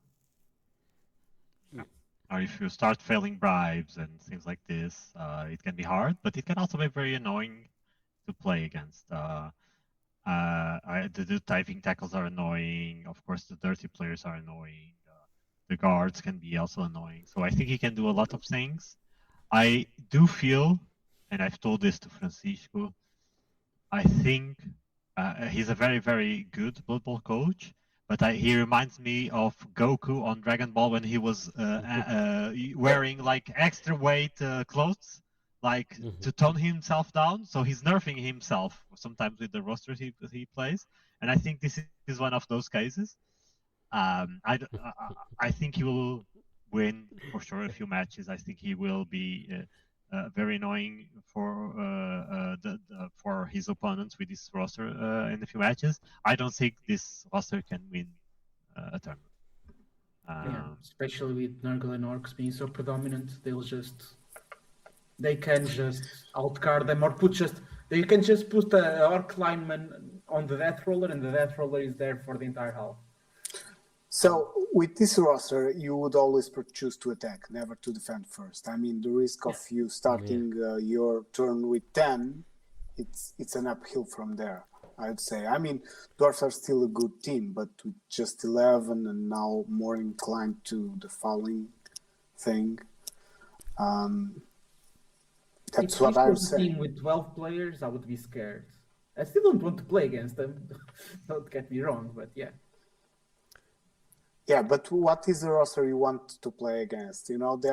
Once you see them on paper, it depends actually on the player and on what the game, what happens in the game, right? But if you see any roster, probably say, "Oh, yeah, I'm fine playing against this." No, you're not. But if I played against this team, totally, if I won the coin toss, I would attack. No matter what I would play with, I would attack. Yeah. I would attack and I would DACA because I'm good elf. I will say that against everyone. So and then you go to my table 1 hour after the round started. Oh, what are you doing? Oh, my game ended. I DAC'd and I scored, and instead the game is done. You're like, okay, then spend 1 hour just lodging around. Okay. That's usually how it goes. I think let's go to the next one. He has balls of steel. That should be. Yeah, he does. Definitely. Yeah, that's the thing. Yeah. Now we have Joxim, another of the favorites on this tournament. Very high-rated player, and I love the name. Pretty fly for a green guy. Pretty fly, the very good name indeed. 3 rerolls, Apo, 13 players. Yep, guard, 3 guards, block, wrestle, dirty player, Goblin. Very solid. I don't see any problems with this team. Only maybe it's. Yeah. I would probably only give the wrestle to the second thrower because it has more movement, but it only has 1 thrower. So this is a team that is betting on having guard to bring things down and having that wrestle and just fouling whatever hits the ground. Basically, that's the I will do some type of prey or something. So I have one of these cats with the arm, and I have Dia de los Muertos skull, and if he plays against me, I wish that the dirty player rolls a double 1 on the first fall. So you heard it here first, guys. Would you put the wrestle on the thrower? No. If he had 2 throwers, I would put on one of the throwers, but since he only has 1, it's better to not have wrestle on it. No, it's a very good roster. I think this is one of the favorite. And it's a fouling variation of orcs. So favorite players. Even against Nurgle, it can just randomly remove a bloater with a foul, for example. Yeah, and then Nurgle really falls apart. So I think it's very good also in the bash meta. So I'm very convinced with this team. And now Marcus. I know his roster. Me and Marcus will always play very similar rosters. I really like his roster. So it's essentially the same as mine, but with dodge instead of the wrestle. Okay. Very good. And friends instead of the sidestep. Yeah, friends instead of the sidestep. He also likes that. And we actually played on round 3 last year, and we drew 1-1. Me and Marcus always play very good matches. Right? He has 2 rerolls apples, and 1 assistant coach, same as me. So 12 players, no 3. It's fun because we play against each other a lot. So even in the Super League on Fumble, we were on the same division. I really like Marcus, also one of my favorite Portuguese players. I really like talking to him, and we talk a lot about football. Very good coach. I think he will do very well with this roster. Yeah, he's a very good coach and really nice guy. One of my favorites. Yeah. Yay. Yeah, we're not biased on this stream. Yeah. And now our Polish guy from Algarve. And he has orcs as well. 3 rerolls, 1 dedicated fan, 1 assistant coach, Apo, 12 players, and very solid. Once again, 2 block throwers, which is also interesting, right? Cool. So it's essentially the thought process is I miss the old orcs with 4 blitzers, so I will make my throwers blitzers. Yeah, I think it's an interesting choice. I like it. The sneaky git is still there. Sneaky git is a very bad choice. I think people really need to read the new sneaky git better. It's good when you fail a foul. It's a skill that is good when you fail. So, I don't like skills that you use to plan for failure, basically. Do you want to explain the new sneaky git? Maybe some people that chose it did not read it right, or I don't know. Essentially, it only works. It's the same as before in the sense that when you roll a double on the armor, you're not sent off, except that if you pass the armor, you're actually sent off. So it only works if you don't pass the armor. So it's only when you fail. Yeah, that's the new thing. Which, of course, it can work. It can save you a couple of times. You can fall by yourself and not pass the armor and still try and not get kicked out. That's fine. I think there's much better skills for the value, especially on an environment where you have limited skills. And especially because he has a Orc Blitzer without an extra skill as well. So I wouldn't, even if it was dirty play, I'd rather have the skill on the Orc Blitzer. Yeah. Let's go. Let's continue. So now we go to Sadinu and his ogres. Ogres once again. Guard leader, Juggernaut, break tackle, block, guard, diving tackle. Also an ogre. Sorry. Master Chef. Aha. Master Chef and 0 rerolls. Cool. Yeah, I noticed he had very few Novlars, for example. And I think only 5 ogres, yeah. Also Balls of Steel. Yeah. Has no rerolls. Really putting it on the Master Chef. Yeah. It's a roster. I think you will have a lot of fun. You'll make some people cry. You will make some people happy. I wasn't expecting this roster, honestly. But it is scary, honestly. Well, yeah, he's part of a faction inside the Portuguese community called the Imperiais, which is basically translates loosely to beers, and they think outside the box. Yeah. Well, let's hope he has fun, and let's hope the games go well. If Master Chef works, totally valid, but you're putting your whole game in those 3 roles at the start of the drive, basically. Now, Professor Pixel. Professor Pixel brought dwarfs, but a normal dwarf roster. 12 players, 3 rerolls. Well, normal in the sense of players, not so normal in the skill choices. We have 4 fend dwarves. Cool. For fun. I love seeing this. This is a new coach, and I love seeing what new coaches take randomly. And if you look at it, it's really annoying. It's block defensive, big skull dwarves with fend. If you don't bring it down, it's just goes away. Like, oh my god, so annoying. No, the thought process can be they are not good at dodging. So with Fend, I don't need to dodge a few times because then they can just move a piece there. But it's like hit imagine and they run, can. but you get powed. Yeah. Oh, I think it's a choice. I think he will have fun. I'm not sure if it's his first Luso. I think that. Yeah, it's his first tournament, as far as I know. Okay, so he will have a very good time for sure. And now we have Coach Kev from Wales. The first Skaven. Yeah. And he's from Wales, and me and Bruno have actually a fun story about Wales because we had a Portuguese, actually Brazilian player who registered the first time on tour play, and then we said, "Oh, but you don't appear as Portuguese." No, I chose another flag, and we looked. It was Wales, and why did you choose this flag? And he said, "It has a dragon." It has a dragon. Like, okay, okay, nice. That's a good reason. Why not? Me and Madcat went to UKBBL very recently in the UK, and we played most of the Wales team. It was crazy. Like between like 50 people, we got all the Walish people basically. Cool.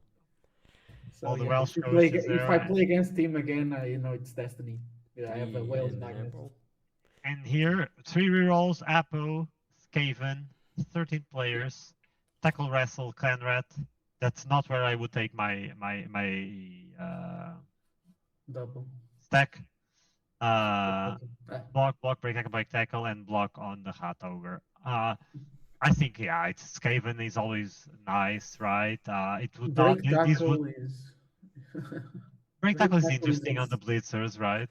It's very annoying. I played against that build on UK, and it was a headache. Movement 8 is a lot. I personally don't like not having a sidestep gutter. I don't like not having Juggernaut or Ogre, even though I can understand the block being good. I think Skaven need the one-turner, and I think anything that helps the one-turner is good. When I played Skaven in a tournament recently, I even considered taking an extra arms thrower just to make the one-turner even better.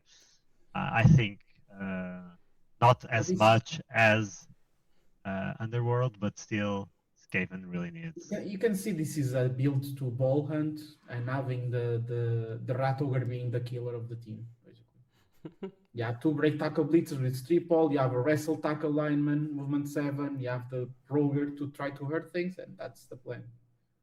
Yeah. I think this coach will win some games. I think he'll do fairly well this roster. If he has the plan. But trying so many times, going into the cages with block 3 pole tackle. It can be an annoying team if you can't stabilize the ball. It's headache, like always. It's Skaven. Okay, now we have Mr.BombBasti. So coming for his 3rd tournament in Portugal. So he did Lusobowl, he did Caprichoso, and now he's coming back. He's also a quite decent coach, good coach, very nice guy. Very nice guy, really. He actually won Caprichoso in the Lusobowl. He also did not do that badly. I think he was top 10 or top 15 maybe. Yes, I think he was top 10. Yeah. So, yeah, nice team also with his orcs, 3 rerolls, Apo, Frenzy Blitzer like that, guard Blitzer, block, wrestle. Very solid. Yes. Very solid. I think we talked a lot about orcs already, but his build is quite solid. I like to have a guard lineman whenever possible, but I think the block thrower is also nice. The guard thrower is also almost like nice. There's 13 orc teams in the tournament. Yeah, we'll see a lot of them. Lestat BB. So Lestat, I played him online on PL de Minotauro, and he beat me with his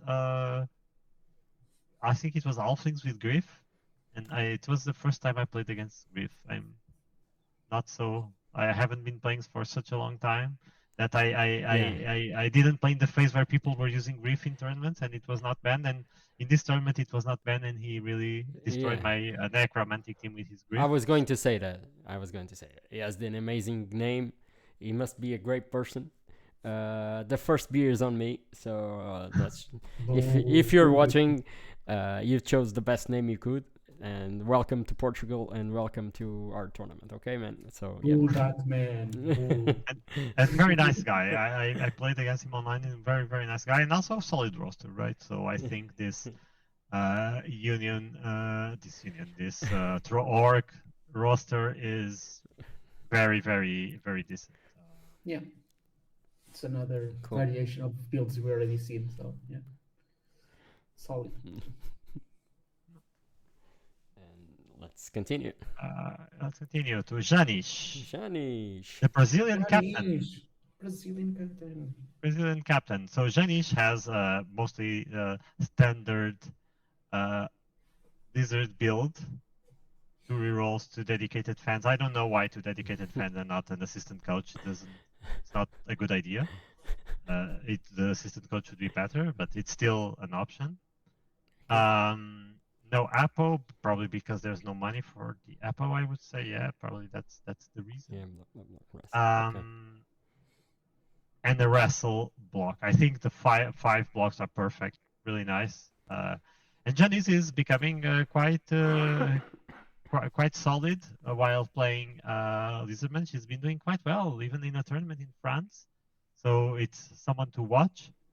I do not like the wrestle Soros. I think Frenzy is 100 times better on the current rule set, but still, it's not that wrestle is bad, right? Wrestle I would even do something different. I would take out the wrestle from the Soros, fire skink, get a chameleon skink and give it leader. Yeah, that would also be a good option, right? To have the third reroll. Yeah. Yeah, and it's the 10k, right? It's this 10k. Yeah, so you can have a chameleon skink as your 12th player and just give it leader, and you have a reroll for almost free. And on the ball, which is also nice for the one turner. And they pass better nowadays. Yeah. I think they know they still pass on a 3, but skinks pass better. Yeah, but it really helps the one turner. Yeah. But I think Janice is still studying the one turners, so she's not still very experienced at doing one turners. I think she has a bias against chameleon skinks. I don't know what chameleon skinks did to her, but she doesn't like them. Yeah. Okay. Yeah. Cool team. Let me interrupt you. We've just passed the 2-hour marker on our episode. So, do you want to continue tomorrow, maybe?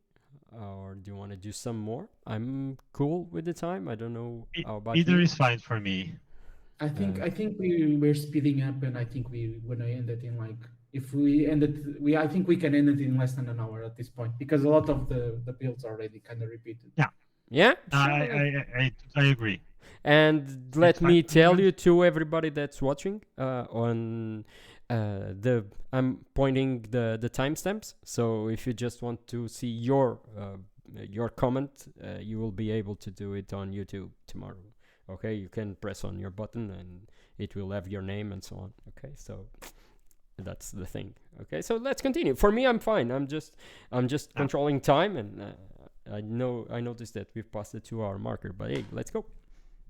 Now we have Shizo for the first. We played against his team last year in the Eurobowl. Very nice guy, nice player as well. And he is playing Wood Elves with the other build. So 12 players, mascot, 1 reroll only, Apo, but he does have a 3 with grab. Cool. I'm personally not such a fan of this team because he only has 1 catcher. So instead of having 6 dodge pieces like me and Marcus, he only has 4 dodge pieces, and he's sacrificing that to have the mascot and the 3. On this rule set, I personally do not love it. Neither I do the grab when I could have an extra dodge, but it's also solid, right? It's Wood Elves, it's 12 players, it can be good. There will be games where he doesn't need that many rerolls and this build is better. But... Yeah. It's a matter of you having the right plan, you know? Yeah. Zédu. So our Portuguese friend that now moved to Luxembourg and will play for the Luxembourg national team on Eurobowl as well. Very good player, very nice guy, and he's playing a not so nice team.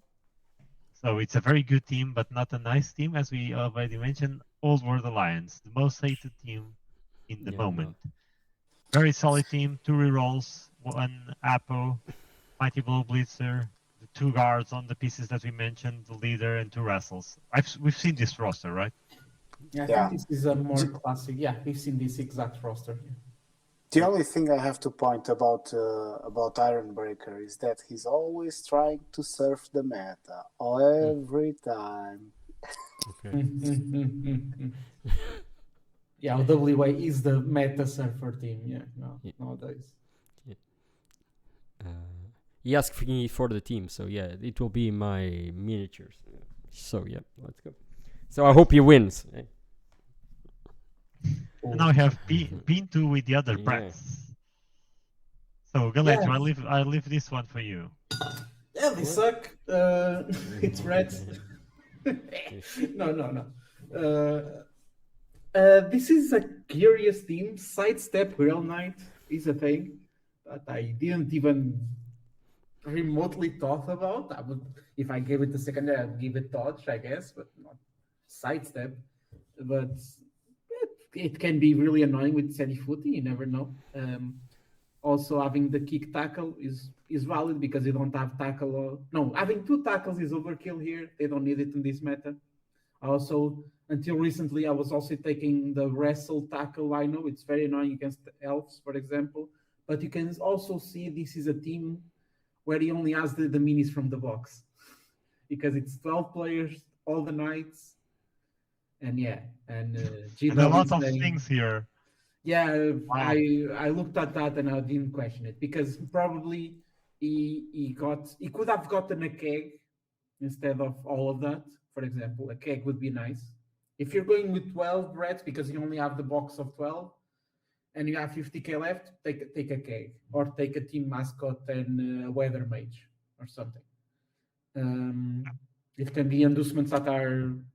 If you don't have all the minis, it can be good. Apart from that, the other knights are very solid. Having block on all the knights it's never a bad idea.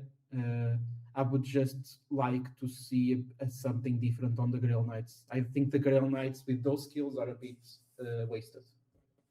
Because they're the only strength access on the team, and you don't give them strength skills, so yeah, and I don't like sidestep without dodge. Yeah. On most cases, at least. But it can be a very annoying team against elves, for example. More than mine. No, but he doesn't have mighty blow tackle like you do, so I would rather still play. Just roll higher. More flings from Picnic Mick. Chef, 2 rerolls, cheerleader, run below. Bit more the same, right? So the difference here is the 3 with guard bullseye. I know it's the same as evil. So, but we have a one option. I don't like the sprint on the Halfling. I don't know what's that doing, because you already have the 2 catches with sprint and sure fit. Not understanding the sprint on that one. Maybe this is a team where you toss Halflings into the back line and sprint to the ball, basically, literally. And it can be really annoying if all the rolls work, yes, but if it fails, you have a team of Halflings that's separated, and that's never a good time for any Halfling coach. No. Miranhas STB. So this is a new player. I think so, yes. That always comes with Vitor to the tournament. I think they're their family, and I think he's been evolving quite fast. I think he went to like 3 tournaments, and his results have been better each tournament. 2 or 3. I'm not 100% sure how many. Tom Kings, 3 rerolls, 12 players. The Tom Guardians guard, 2 guards, 2 mighty blows, 1 mighty blow, 1 tackle, 1 leader. I hear on this case, even though I think it was Minge, where I said I would rather see something else than the Mighty Blow on the Tomb Garden. Here I like it because it's a new player, less experienced. He wants to win matches. He needs to high roll. Yeah. It's a very classic Blood Bowl 2020 build, having the Mighty Blow on one blitzer, the tackle on the other, having the leader thrower is very, not to say old school, but the vanilla build before this rule set. And yeah, it's a team that can pitch clear another team quite easily if the things go their way. But yeah, it's also a team that won't be able to adjust if things start going wrong as well. It has a plan. F-Brains and his Amazons. So 12 players, 3 rerolls, Apo, 1, 2, 3, 4, Blodgers, 2, Rogers. Amazons. It's Amazons. Yeah. I like to use one guard, at least one guard Jaguar, and especially on this meta, I think that would be quite nice. But other than this, Zons, right? Yeah, it's always good. Yeah. And he'll be one of the buys on Sunday. Yeah, it's the classic. If you don't have tackle, you cannot hit me, or you have to roll pause to hit my players, and you can just have games where you spend the whole drive not bringing anything down, and they just win because of that. And yeah. But it's funny, right? We are odd number on one of those days, and the guy he'll say, "Oh, don't worry, I play with you because I'm subbing for all the buys." Oh, great! What you bring? Amazons. Oh, thank you.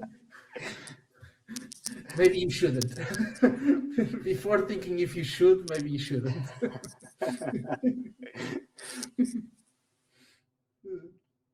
Okay, let's continue. Where were we? Now we have Rui. I don't remember his name here is Dr. Vergalhudo, but he had a different name before. Romario, right? Romario, yes. Oh god, my god. All these very good names. And sideline staff 4 rerolls, 1 Apo. Will he be censored translating his coach name?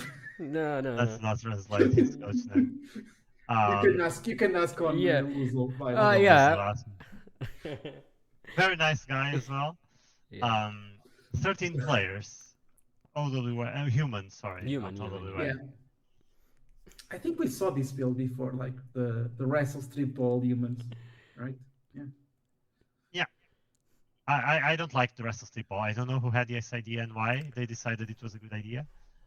But yeah, I actually this afternoon I was talking to Carmona about this because he also used this for Super League. I think this is a symptom of playing often against less experienced players where this can be useful. I think against good players this rarely will be useful. It's a non-skill strip ball if a good player doesn't get totally outbashed. Yeah, and they see the strip ball and they say, "Oh, I will expose my carrier because I don't know." Yeah. But other than this, quite solid team. Yeah, it's still a solid team, and people are underestimating the catch. It's a strength 3, movement 8. The only thing that does the same thing is werewolves. So yeah, and Elven Union Blitzers, catchers. Now we have Minerva from Germany. Very nice guy. I've talked to him on Discord as well. I think we met at the German team ball last year. Also bringing humans with a 14-player 3 Halfling build, which gives it some bench. So at some point, if you add enough Halflings, you can afford them to die and to be sent off. Double on the guard lineman. I like this. Yep. Also, that's one thing I looked at and I was like, oh, I didn't think of that. But yeah, it makes sense. Yeah, I did it on, I think it was the Morg Cup, one of those BBC tournaments. I also had it. Quite nice. I also like card catchers when you can. Also nice. Because I like this roster. Yeah, I like it too. Yeah. Mighty Blow Frenzy Team Captain, Mighty Blow Frenzy Pro. Very, very killy team. Yeah. A Mighty Blow Frenzy with Pro. I don't want... Cool. This is one of the rosters I want to play against the least with elves. With 2 movement 7 Mighty Blow tackle pieces. Yeah, that will hurt. A rank tackle ogre. Nice roster. I like this human. My favorite human roster so far, I would say. Cool. Minerva, and now we have Melu. So Lord KLN with his Dark Elves. Dark Elves are a very nice team. First Dark Elf, right? Yeah, first Dark Elf. 2 rerolls, Ascot, 11 players, 2 dodge blitzers, 1 sidestep and 1 dodge assassin, block witch, wrestle witch. I like this team. Yeah. The sidestep assassin can be annoying if he doesn't die. Yeah. Literally. Yeah. He has no stack, so he couldn't do dodge sidestep, so I can understand that. I would do it slightly different, so I would have 2 dodge assassins and I would have 2 wrestle witches. But this still works. I would do it this way, actually. Probably, if I take these assassins, which I never played, Dark Elves in 2025.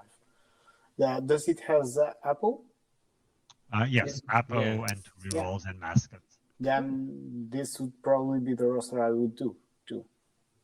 Yeah, stab and eat and run is stronger than anticipated. Especially since I'm playing Brats nowadays, the freaking assassins just go in the line like shin and go back, and yeah, it's very annoying. And it's basically free armor rolls.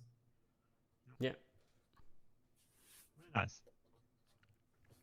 And now we move to the next player, who's Dekans from Hungary with Nurgle. Block law, block guard, strength tackle. 3 rerolls, 1 assistant coach. Nice. This is one of the. This is the killiest. I think so far this is the killiest Nurgle team. Yeah, actually good for the mirror, right? Other Nurgle teams don't want to play this Nurgle team. Yep. Even I don't want to play this Nurgle team. Well, I don't want to play any Nurgle teams, but that's besides the point. Yeah. In my case, yeah, the sure hand is in the tackle are annoying for me as well, so I don't want to play it either. Having a ball carrier with steady footing is surprisingly annoying. Yeah. Oh, I sacked you. Yeah, great. No, you didn't. You didn't. A steady footing. Now we move to Spag Balls with Black Orcs. Wrestle, tackle, sticky. I don't think. This team is so. It's fun roster, not great roster. Wrestle. He didn't take any elites. He was like, I don't believe in elite skills, and I will not take any. Great. Yeah, but the plan is clear, right? He wants you on the floor, and he will be following you. There should be dirty players and not sticky gates for that time, because he has 3 bribes. No rerolls. Why use rerolls when you can just use people? Yeah, roller. No rerolls. God damn.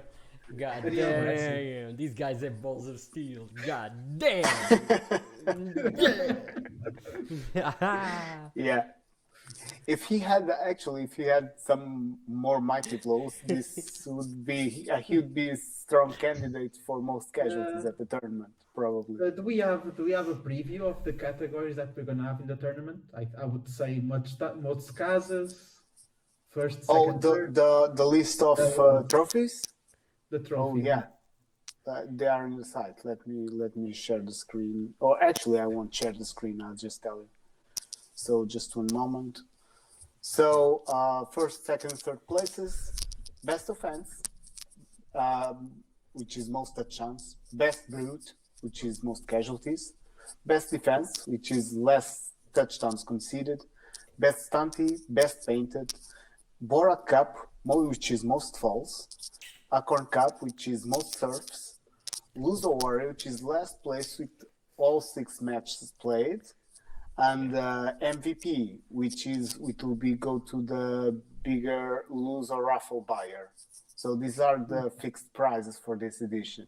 Okay. Yeah, a lot more prizes than most tournaments. Basically, we have a lot of categories, a lot of things that you can for. Even if you don't win the tournament, you can just still. Okay, I'm not going to win the tournament. I'm going to go for serves. I'm going to win the most serves. No, absolutely. Bora Cup will be mine. Let's go. This guy will compete with you. Yeah. Let's move. So now to Asha Blanca, our Iberian NAF, our NAF boss. Very nice guy as well. And he's playing humans, 3 rerolls, Apu, 1 dedicated fan, Mighty Blow, Tackle, Blitzer, also Strip Ball, Blitzer. I'm not a fan, I'm not a fan of the Strip Ball catcher. Like I said on the other rosters, other than this, quite solid. I like that. Tell me something.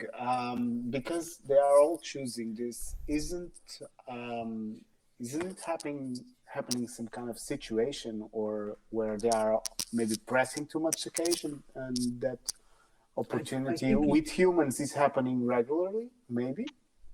I think it's a symptom of secure the ball. Secure the ball means less people will take sure hands. Therefore, strip ball will work more times, basically.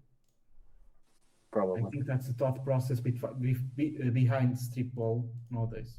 Mm. And we have technical difficulties. No, we're good. I'm just. I was. No. We're back. Yeah, we're cool. Everything cool. I was just trying to do one thing. Yeah, I did it. Let's go. Yeah, just followed. But yeah, I don't like the tackle spam in this rule set. The tackle lineman could be wrestle and do almost the same thing, I would say. But it's an annoying team against the elves, for example. Well. And 14 players, still solid team. So I think it's quite nice.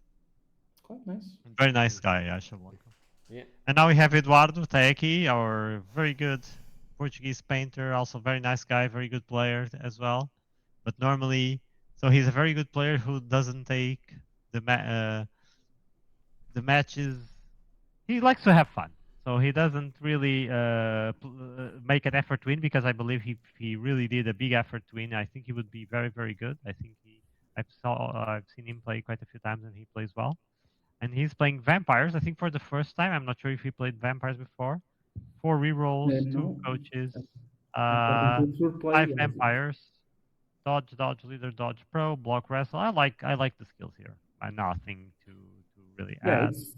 It's still a very annoying team. You just have to roll 3 pluses. You don't care about basing things, so you can play a bit more like Dark Elves, where you can pressure the cage and gaze at the same time, and we'll have a strength 4 player parked alongside your cage, which brings other annoying scenarios that the vampires didn't do previously. So yeah. I was going to say that. I know him, and I know that we'll try the painting competition. So I was betting for sure that he's taking this team, not only because he wants to play vampires. It's because the vampires are really well painted, and he wants to win with them. So that's the thing. I'm betting also. Yeah, he's writing. I'm betting he never played with vampires. He just has some that are really well painted, and he enjoys them. So yeah, that's the thing. Yeah.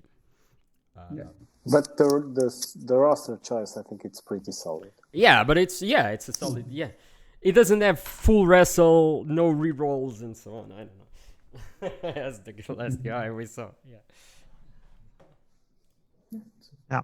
I think it's a very nice roster. I think that and vampires, even though I said it earlier, it's the team for me with the highest skill ceiling. So mastering vampires is very hard. But it's a team that even someone inexperienced with vampires can still do good results with them, because if they work, they work. If they start failing, that's when the good players still can shine with vampires. Someone more inexperienced has more trouble. But still, I think it's a very nice team, and I think Eduardo will have very fun tournament, and he's a very, very nice guy. It's a guy I actually really, really like, and he's I don't know, his presence, the way he interacts with people, I think it's really nice. So yeah, looking forward to see how he does. Let's move to the next one. And the next one is Dr. Pow. Good name. With Nurgle. Pro, we mentioned it, that it was also not a good choice. Pro, guard, block, block, block, wrestle, block 2 heads. Very similar, 3 rerolls, 1 assistant coach. I think we've said all about this. I don't know if someone wants to say something more, or else we can just move forward. It's annoying. Yeah. Annoying. I hope they all play each other on the first round. Yeah. All of and the orcs and coaches all together, all draw, and then we don't see them ever again. It's all mirrors first round. Just spread the evilness in the round 2 after. But yeah. Spirits.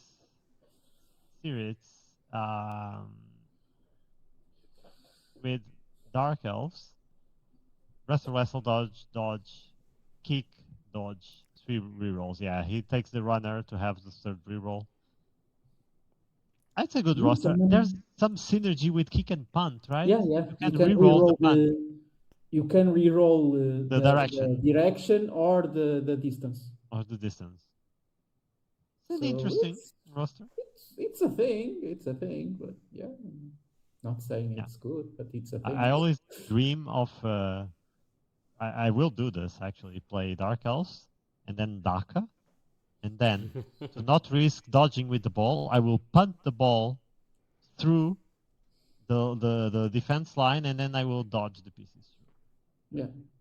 I really now that you talk about it, it's really, I mean, if your opponent has punt, you cannot defend Daka properly.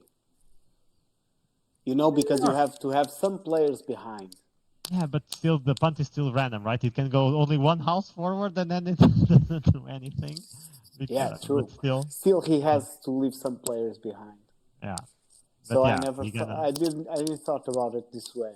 And for the 1-turner as well, so you can punt the ball for the 1-turner so that you don't have penalty to catch the ball, and then while moving towards the end zone to score, you catch the ball from the floor and then you score. So it's also that's nice. It's a thing. Yeah, but I think this roster is quite nice. It's quite nice. Yeah. I like this roster. It's still Dark Elves. 6 dodges. That's all the elves need to be happy. Yeah. Moving forward once again. Now Salty Murcut. Sorry if I misspelled. He very nice guy who was here last year. Yeah, really nice guy. And he then went to the podcast of Purple Chest and also talked about Lusobowl, if I remember correctly. Yay! Yeah. So super nice guy. Necro, 12 players, 2 rerolls. Mascot, which means 2 ghouls. Block, guard, tackle, wrestle. It's also quite decent. I think he was only 2 guards will struggle a bit more against the bashy teams. But the werewolves are always very scary for bash, and both with blocks, so both downs lots of times will send people down as well. So yeah.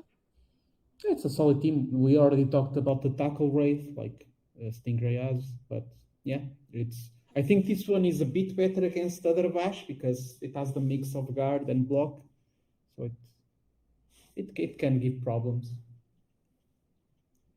Yeah, always solid Necro.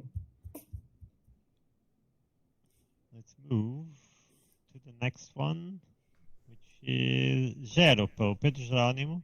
He's playing High Elves, still old High Elves, with an interesting build. Okay. Cool. It's confusing, but still interesting. So he has 12 players, a keg, 3 rerolls, no Apo, 2 Blodger catchers, and here a Dauntless and a Strip Ball and a Nerves of Steel. You know what will happen. with this roster, right? He's playing high elves as they were supposed to be played. You know, he'll probably DACA, or even if he doesn't, the catchers will run around on the back. You'll have a hard time knocking them down, and when he feels like he'll pass the ball. Playing American football, Blood Bowl, basically with Yeah, the quarterback. that's it. I just wish if he wanted to play like this, he has 5 elites. He should have one more dodge here. I don't understand the Dauntless. Agree. Yeah, the Dauntless is cool. Yeah, I don't understand what's happening there. Maybe because of Nurgle and Orcs, but even so, Dauntless is not guaranteed. So yeah, but if I think it's a fun build, if I think it's optimal, no, not at all. And the last chance to play the old High Elves, which is also nice, right? Leandro Furioso, not Leandro. Angry Leandro. Angry Leandro. Orcs, 13 players, 3 rerolls, Apo. And block, thrower, guard, blitzer, tackle, team captain, blitzer, 2 blocks, 30-player guard. Quite solid. I don't like the tackle as we mentioned already, but still. Having the team captain on the blitzer, like we talked about, as a variation. And it's very similar to other builds, 30-player Goblin, and more so very, very solid. You have roughly a 15% chance to face Orcs on the round 1. So King Joffrey, very good Portuguese player. Yeah. He's now playing more tournaments. Before he didn't really have the time. Very good, very, very good player. And he's playing also old school coach that came back recently. Yeah. Humans, guard, wrestle, block, mighty blow, juggernaut. I'm not the biggest fan of this. Juggernaut can be useful against Nurgle. You just open up a hole on the formation and go with the catchers and the rest of the team. I would rather have a frenzy here, to be honest, but still works. I know. Daniel, and Juggernaut is a classic on his rosters. He loves the skill. And he will push those who don't want to be pushed and cancel wrestles. Yeah, but I think it's an underrated skill even on like a normal lineman, normal blitzer. Sorry, but yeah. And Claudio just said for 1 turn touchdown, it can also help in one of the blocks. Not my first choice, but I like the guard lino as well, and good team. Now we have another of the favorites. So we've talked about Jock's team, for example, and now we have Siggy's team. Siggy, super good Swiss player. Well, he was like a 2nd or 3rd in Nuffle in Greece in individual score, 1st in Budapest. Very nice guy, amazing player. And he brought Chaos Chosen with 3 rerolls, Apo, 1 assistant coach, and 12 players, between which he has a block Ogre, 3 block Chosen, 1 block, break tackle Chosen. Cool. It's a very reliable build. He can dodge on a 2+ into a tackle zone. Into a tackle zone. Wrestle. Scary. Yeah. I hope he loses to Nurgle so that I don't have to play against him. Yeah, it's I hope to play against him because this is obviously very solid roster and a fantastic player. But I would love to see why the 2 wrestles. I would love to play against him. I played against him on Fumble like 2 or 3 times. I'd love to play against him on tabletop. And I would love to play, especially to play against this roster because I don't clearly see how the 2 wrestles play. I would not choose 2 wrestles personally. But I think he has a plan that I don't see. It's wrestle into armbar. So he wrestles someone and he puts the armbar next to the guy he wants you to dodge and fail and die. Okay. I don't know. No, I think wrestle. I think wrestle is mostly a defensive skill here, right? So that these beastmen can block on more often. So put contact, wrestle in the guard, and the guy won't leave. The wrestle can hit. So I like it. I only played Siggy once, also on Fumble, but I will play more because he's on my. Both of us are on the Premiership division on Super League this season, so he will be my opponent. And maybe also in the Lusobowl. Let's see. Yeah. It's always a pleasure to play against such a good coach as Siggy. Then we have Yevins, Spanish coach, with OWA, 2 rerolls, Apo, 12 players, guard, Mighty Blow to all Slayer, so he went for that variation. What does he have on the Human Blitzer? Nothing, okay. Nothing. Not my preferred, so Yeah, another that's tackle dwarf here. 3 tackles on this team, very annoying against elves, but this is someone who hates elves. Probably ABF's Spanish cousin that hates elves and wants a lot of tackle. I love it. But OWA, actually, you can put any random skills and it will be good, and he didn't put random skills, so he put good skills. I think only the tackle is not needed here on the dwarf line, but other than this, it's quite fine, right?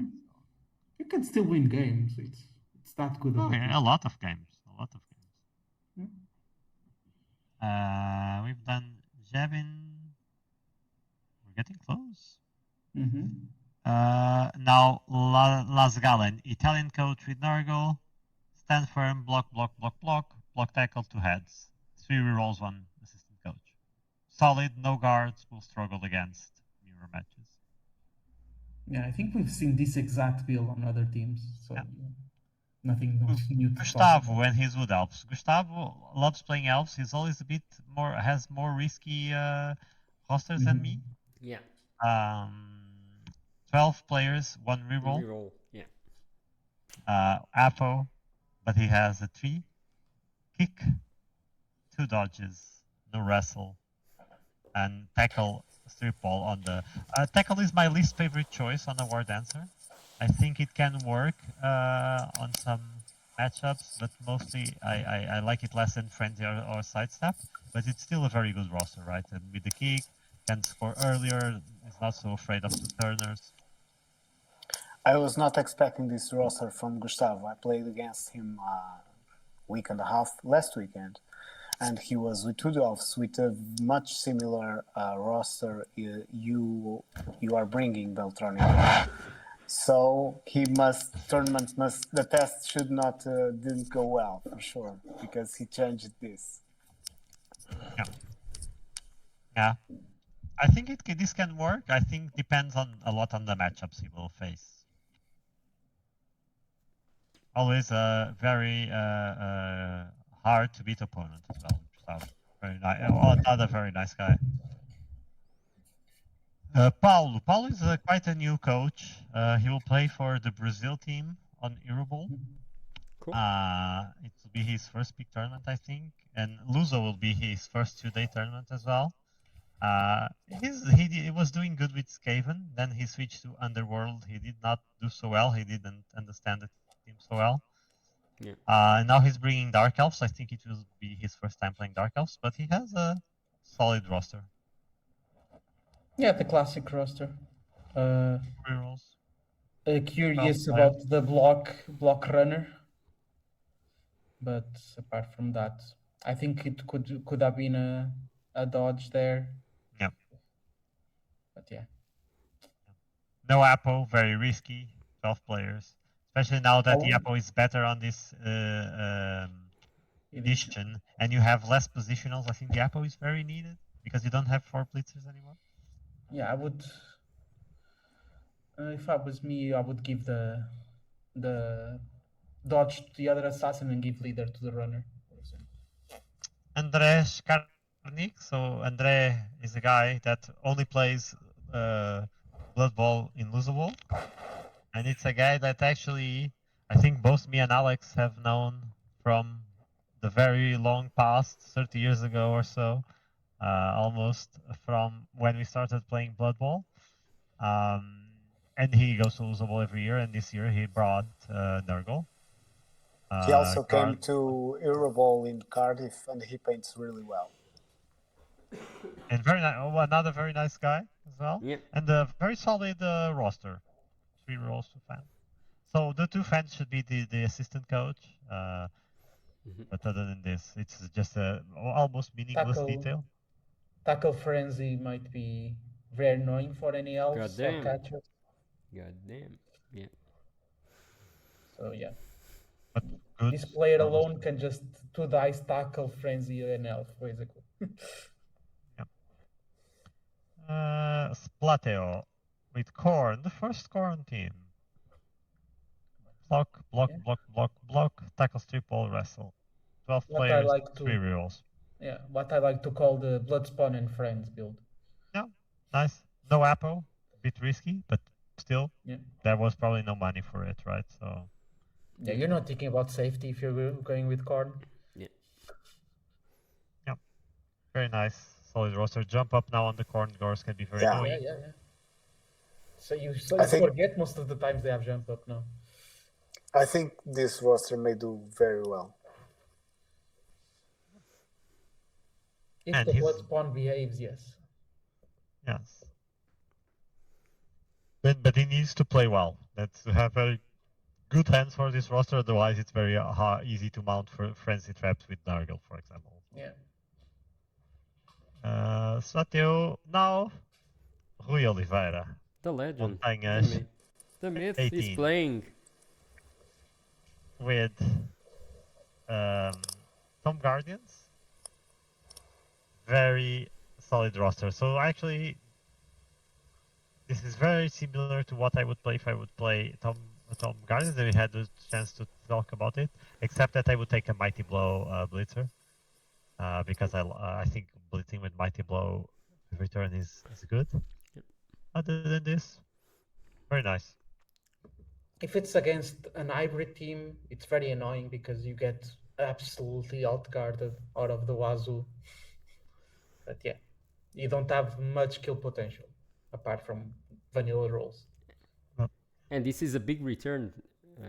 This guy playing again, it's really cool. Really. Yeah, for the people outside, they are still watching. This guy was like a professor for several percentage of the Portuguese community. So we taught many players that are playing the national today and that are going to our teams outside, our tournaments outside. It was him that taught everybody. So he's a really well cared player, and we love that he is joining again. And I hope to play against him. That's we're very lucky to count on him. Yeah, he's being one of the buys on Saturday, and it's always nice to count on him. He was a huge help on previous editions of Lusobowl, and always an enthusiastic of Blood Bowl and bringing new players and about the tournament scene and about the social aspect of things too. So really nice guy. Glad to have him back. Yeah, man, that's the thing. Yeah. Everyone is really excited for his return. Yeah. And then from who we go to Claudio Miras. Also with ogres, with 6 ogres, 2 rerolls, mascots. Sorry, guys. And break tackle leader, brawler, block, guard, break tackle, bullseye. I like this roster. I think it's the from the ogre builds. I think this is the one I probably like the most. I think he's still missing a bullseye. I don't know. He has a bullseye. Sorry, so he's not missing anything. I like this roster. Yeah. I still question the guard, but maybe. Well, I did play ogres actually quite a lot in Black Box Trophy, but that's why I don't exactly see what they want to guard with that guard, but still. It's always a good skill, but very good roster overall, I think.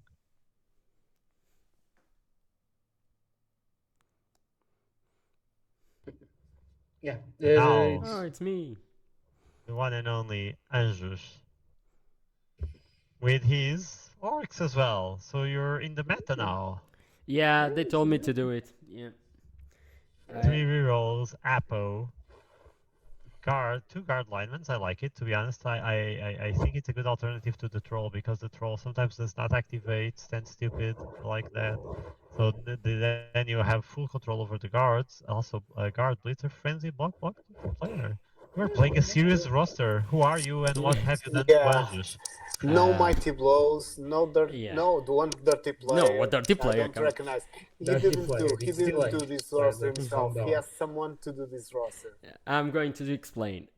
This year, I'm going to 2 international tournaments. I have to at least to know what am I doing in the games. So yeah, this is the beginning. So yeah, this is the team. Anjos is basically saying that Lusobowl is just a stepping stone for Bilbali. Yeah. So, yeah. No, first Rug Ball, then Bilbali. Yeah. Then Bilbali. He's going by steps. Yeah. Okay. So yeah. Already installed the Fumble. Bilbali, so we'll win it all. And yeah. Already installed Fumble. So yeah, man. Wow. This is a new beginning. You will be the captain? Jesus. No. You will be it. You will be the captain. Okay. So let's go. Really nice. And nice roster. Very good, solid orc roster. Yeah. Really nice. Hope you do very well with this.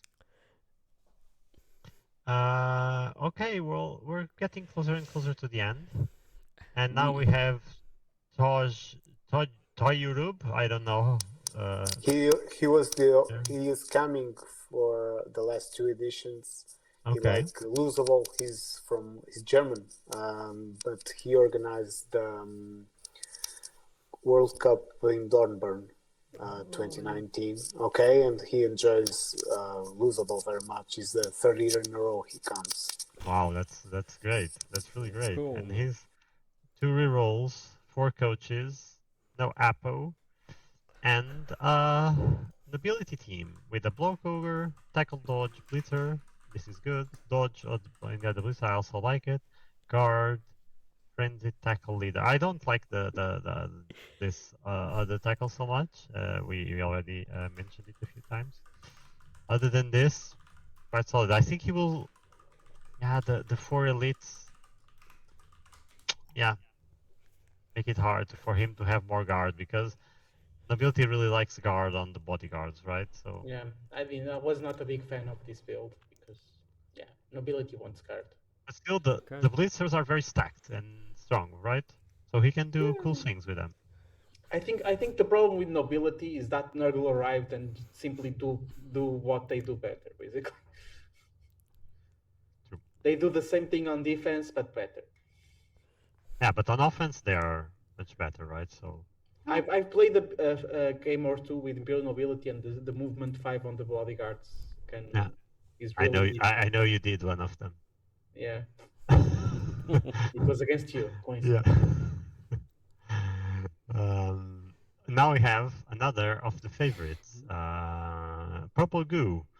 Very good Blood Bowl coach. He was out. He's not any longer, unfortunately, on the Premiership League of Super League. Otherwise, I would play with him there as well. But he won it. I think he won the 1st or 2nd edition. He was one of the winners of the Premiership. He won like 8 Euro Bowls. Crazy stats. So very scary opponent. Highest global elo in the tournament. And he's playing Nurgle. 3 rerolls, 1 assistant coach, and a wrestle tackle Pastigore and a 2-heads carrier Pastigore, block, guard, and block beast. Very solid. Cool. It's a win more team. I think this is a very snowbally. It starts removing stuff. You can't detach from them. They have wrestle tackle to take care of elves. They have a block rod spawn to just hit things with mighty blow. I have no remarks. I think it's a very nice build. I think it's my favorite Nurgle build so far. And you probably can put everything in contact as Nurgle, and then the other guy will eventually either fail a fault appearance or roll to pushes, etc. And then your snowball starts, because if not everyone goes down, then you can really push. So I think this is a really smart roster, honestly. It's a great player, great roster, so yeah. No surprises here. Well, yeah, no surprises.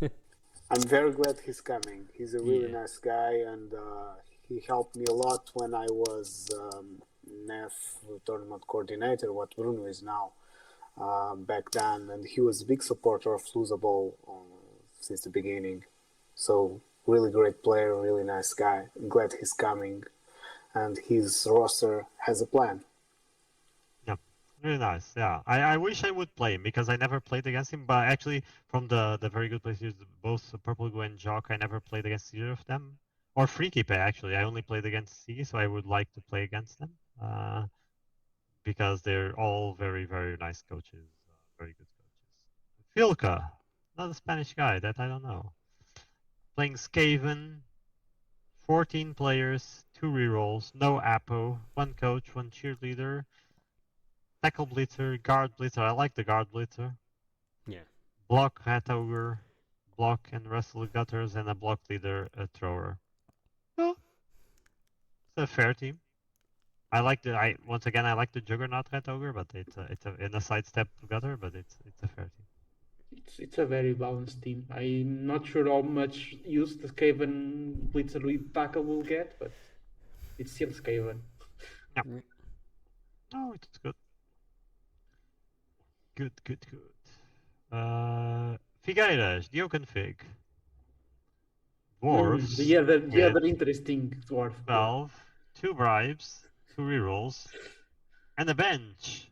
Francisco, if you hear us now, he has a bench. I have even no idea what put the boot in. What the hell it's is like that? Put the boot in is guard. It's a guard for falls.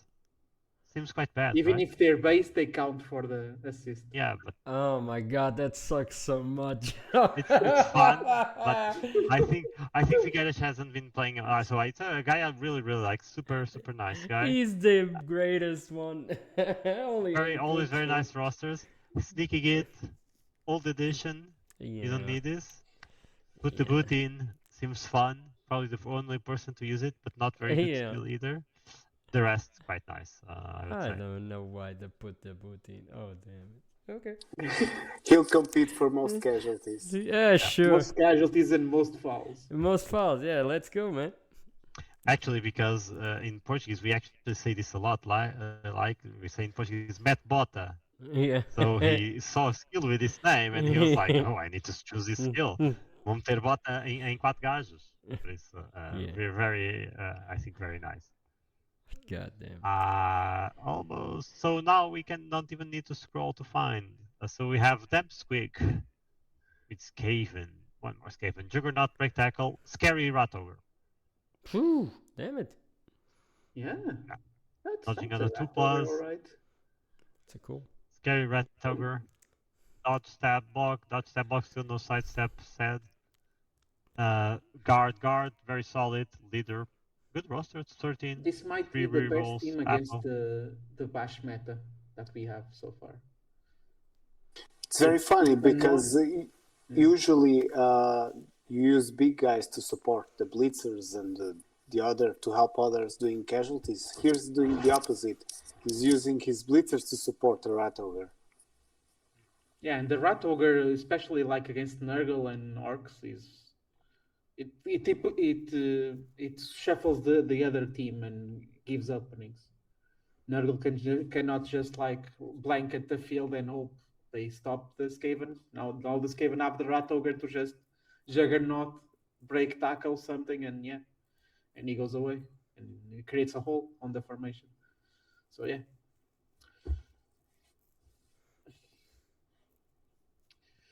Very good team. Yeah, but it's a team that wants to play normal Blood Bowl, not a Skaven team that wants to run away that much. No. Nice team. Mateus Melo, another Brazilian coach playing humans. Blake Tech Brawler. Okay, respectable Ogre. Guard, Mighty Blow, block, wrestle. I like it. 4 rerolls, Apo, coach. 13 players. They could have used the secondary instead of having like a block lineman. You could have a guard lineman, but apart from that, it's fine. Cool. Yeah, mostly fine. I like this roster. No thrower. Oh. No thrower. No thrower. Okay. Okay, I don't like this roster then. Sorry, I lied. Yeah, No, I good, didn't notice okay. it. Yeah. Glad someone noticed it. Okay, maybe we'll carry on the bloods. Gotcha. I don't know. Yeah, Weird. that makes it. Makes the one turner very hard. Probably he doesn't plan on one turning, right? So maybe he I doesn't like the know how draw. to do it, right? That's the thing. Yeah. Knowing Mateus, he doesn't know how to do it. Yeah, he doesn't know how to do it. Yeah, he's still learning the game, so yeah. He's still learning. Yeah. But yeah. I had a match against him in Caprichoso, I think. It was a very hard match. He played really well. Yeah, he He plays plays really well. He plays well. He's good. But he still doesn't have the experience or studied the game enough to do the more difficult things. Yeah. Nas. Nas is playing Necro. Okay. No Deja skills vu. on the golems, guard race, block wolves, Dirty player, zombie, no skills on the flash golems. Let's go, man. 11 players, 3 11 rerolls. players, go. 11 players. Let's go, man. Yeah, that's the thing. Risky build. Yeah. Fear is for the weak. And he takes a necromancer. Yeah, that's the necromancer. I think that's the default one, right? I think the Yeah, one that's that is dead. That's the necromancer Sorry, is just getting Yeah. yeah. I'm mistaken for the The plague doctor. Yeah. Okay. Yeah, but the tour play makes it seem like it's something very special, right? When you look at this, I keep thinking it as well. But no, it's just Interesting take on Necro. I think he will. It's fine. Yeah. Fine. I don't like the dirty player with 11 and no bribes, but yeah, he does. He can just tie rule and it works, but yeah. No. But for each game it works. There's another game where he just gets steamrolled. Now we have Narciso, Motoyori. Yeah. Fernando has another contender for the most cases. 4 rerolls, no Apo. Let's go. And 13 players. Guard, block, tackle frenzy, guard, sneaky git. The sneaky git I don't like, everything else. Yeah. It's not sneaky git, it's dirty player. Always has been. You want to remove players, not to be expelled. Oh, damn. Yeah. When you fall, you want to remove the other guys. You don't want yourself not to be expelled. If he's expelled, come on. Yeah, it's 40k. I don't care. It's a goblin. Yeah, it's a goblin. I don't care. People really need to move into the new edition and forget sneaky git. Yeah. Alberto. Halfling.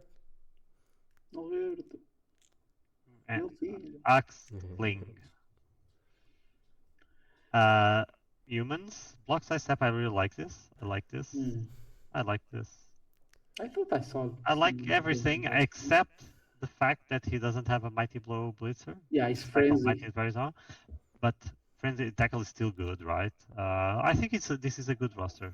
Also one of my favorite human rosters so far. 3 rerolls. Not very killy, but very stable. I like it. That's a lot of block. Best one turner out of all the human rosters right now. Yep, for sure as well. Frenzy and sidestep is really good. I like it. Now Rhaegar, while we were doing this, Rhaegar was playing Frikipe, like I said, on the PL de Minotauro tournament, and he won 3-1. Good. So we are. Let's go. He was the first of the team of 4 to play, so we have 1 win, so it's good for us. So nice. Go. Congratulations, No pressure Rhaegar. for the rest of us. Yeah, I think he was actually quite lucky as well. So he had 2. Yeah, he had 2 blitzes. Charges, not charge. No, there it's still BB 2020. It's still blitz. Yeah, but I have to get used to charge. to the charge name, and he's playing orcs as well. Very good coach. Along with Galentio, the last 2 Portuguese Blood Bowl sensations that started 1 year ago and already dominating the scene. And he will play meta orcs with 3 rerolls, 1 fan, 1 coach, Apple, 12 players, 2 throwers, 1 with block, 1 with wrestle. I like it. Guard, blitzer, guard lineman, 2 blocks, nothing on the draw. I very much like his roster. Yeah, this roster is great. Yeah. I hope I don't play him. Yeah, I also hope I don't play him. I'm sick of playing against him. get out. Yeah, me neither. Yeah, I'm like, Gregor, how did you get into my house? Go away, not again. Yeah, I want to see other people, you know. I also always play him on round 2 on most tournaments. Even on the last Lusobowl, which was his first tournament, I played against him on round 2. So, and he actually did very good his first Luso. So I was 6th, he was 7th, both with 4-1-1. Cool. So very, very good. And this year he's also a contender. So beware of this guy because he's a very, very good player. Now, Brun Sanch, Brun de Languille, with Chaos Dwarf, first Chaos Dwarf. Nice team. 3 rerolls, no Apo, 1 coach, 13 players, Wrestle, Bull, Break Tackle Bull, 4 guards, Tackle, Flamesmith. Yeah, it's Chaos Dwarf's representation. It's fine, I would say. They suffer a lot with elite caps. But yeah. It's like a fine roster. It's still a very good team. Like it's still AV10, Blanket, Thick Skull, Ironheart Skin. Yeah, still. 4 blocks out of the box. It's a nice team. I don't dislike it. Yeah.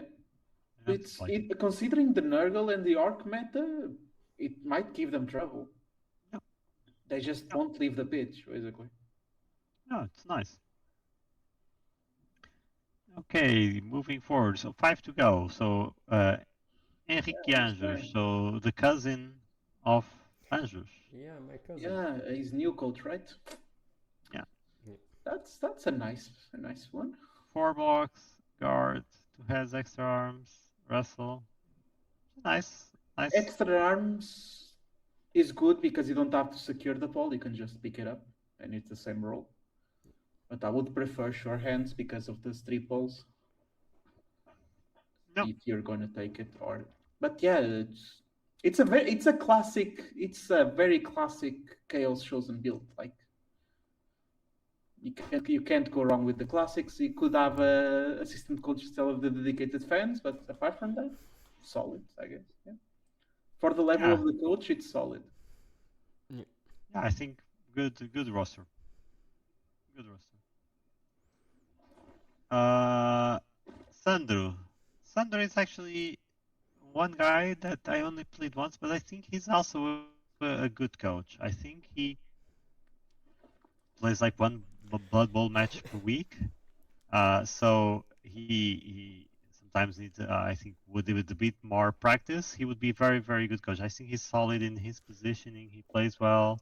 And he's playing OWA here, also with the Dwarf Runner. Card. Dwarf Runner is becoming more and more common, you know? I think it's just very slightly more expensive than the Human Thrower. Passing is worse, but has Thick Skull and Sprint. Yeah. Sprint and Thick Skull. So if you're using it as the carrier, he has actually more reach than the Human Thrower. Mm-hmm. It's an option. Guys. Needs more wrestle. Has a lot of wrestle. But still a solid team. Nothing really to add. First with Ogre instead of Freeman. I think it's the only WA team with 3 rerolls from base. So, yeah. But it's gonna suffer a bit against the Bash matchup. Doesn't have Mighty Blow, has only a couple of guards. No, 3 guard, but even so. But with the defensives he can manage, right? So I think good team. It can control the pitch quite well, yeah. Gangster, the oldest NAF number on the entire tournament, 70. Yeah, very old. He can put his NAF number on a football shirt, and it will still be valid, like big numbers. Cool. And also very good coach, and he is playing Top Kings. 4 guards, I like it. Tackle Mighty Blow, I like it. Leader, I think this is the most classic roster from Top Kings ever. Yeah, no inventions, solid. Yeah. Come here, I will dominate. We saw a very similar one, but the Blitzers had separated Mighty Blow and Tackle. This is still very valid. Very annoying. Yeah, great. good stuff, very good. And now Vital, our Vital! wild card. The wild card. He's. I'm very surprised he submitted the roster. Yeah, Let's hope on he shows up. time. On time. He had like 40 minutes to spare before he submitted the team. Wow. Also, very very good coach. I think very intuitive player. So When he shows up, he's not so much into the, I would say, advanced status like one turners and things like this. He's not so used to do these things, but he's very intuitive and he positions very well out of pure intuition. So he's a very very solid player.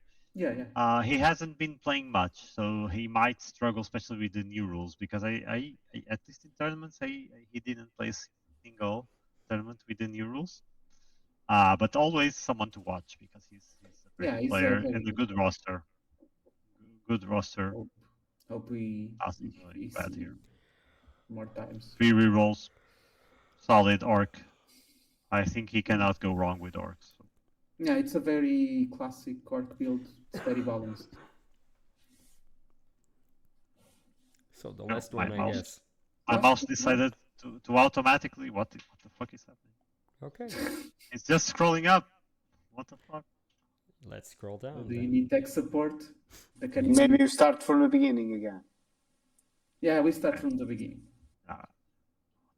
Okay. Refresh the page, yeah. So? Oh my god, do you have scroll lock or something? Cool. That's cool. Okay. Well, does anyone want to show the team? It's only one, it's the last one. Okay. So something happened. Okay. Give me a second. Let me open another window, maybe it will work. Yeah. No, there's like a stuck key or mouse wheel or... Okay, no worries. So, stop. Okay, maybe now. Now? Yeah. I think so. Let's... I don't know what. No worry. No. No. Okay. Okay. Yeah. Excel Parker. Yes. Yeah. Hey. It's also a new coach. Okay, so it's a new coach. With what we were talking about, the Saurus with Frenzy. Yeah. Apo, 2 rerolls, Frenzysaurus, Chameleon. I like this roster. I think this is good against Nurgle, for example. If I would play lizards on this rule set, I would take this roster. Okay. I would take the Chameleon, but it's very similar.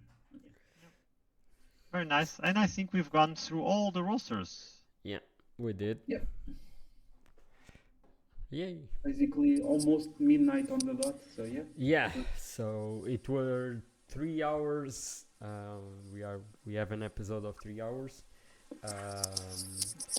Everybody is tired, so let me just give some pointers and we will finish this. Firstly, thank you everybody, not only the guests that were here and Beltron and Galentio, your expertise is always welcome here. Alex, it's awesome to have you every year doing the Luso. You know, I'm a huge fan, and as long as I can, I will support with whatever I can. Okay. This being said, everybody at home were texting and were commenting and were supporting the episode. It's always a pleasure to have you there, and I will try with Beltron and Galentio. I'm not promising anything, since we have several new players and several players that are not used to the new rule set. If you can summarize the rule set, if you can do some pointers, some guidelines, so they don't get to Saturday and don't know what's happening, what's different. I think that could be fun. If you want to do it during the week, I'm available and we can schedule it, and then I'm putting on YouTube also, and people can see the biggest differences, not only on rosters but on the rules of the game. Lastly, I want to promote a thing that me and Eduardo are doing. We will have stock on Saturday to sell. It's a thing that we are doing on house. These boxes to put the dices in. They are really cool. They are made of wood. If you want one, we will have stock. However, if you want one, just DM me. The prices are set. I'm not going to publish here the prices, but they will not differ. And that's it. That will be our episode. So I will see everybody on Saturday. And thank you everyone to do that did this episode. The episode will be today on YouTube. It will have timestamps to every roster, so people can just see their one or the ones of the main adversaries that they are worried about. And that's it. Okay, guys.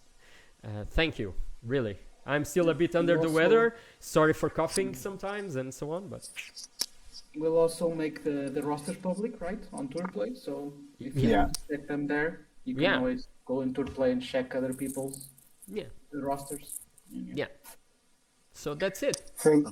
Thank you so much, guys. Thank you, Bruno, for the time and support. Okay. And special thanks to Galentio and Beltroniko, because they not only for these 3 hours, but they were a huge help in the managing the rule set, building the rule set. So it was a big pleasure to count on them. Thank you very much. Yeah, it was really cool. Bye, guys. Have a See great you week. Saturday. Thank bye you. Bye. See you Saturday. Great. Yes, Have a see you great all day. Saturday. Bye. Bye, bye.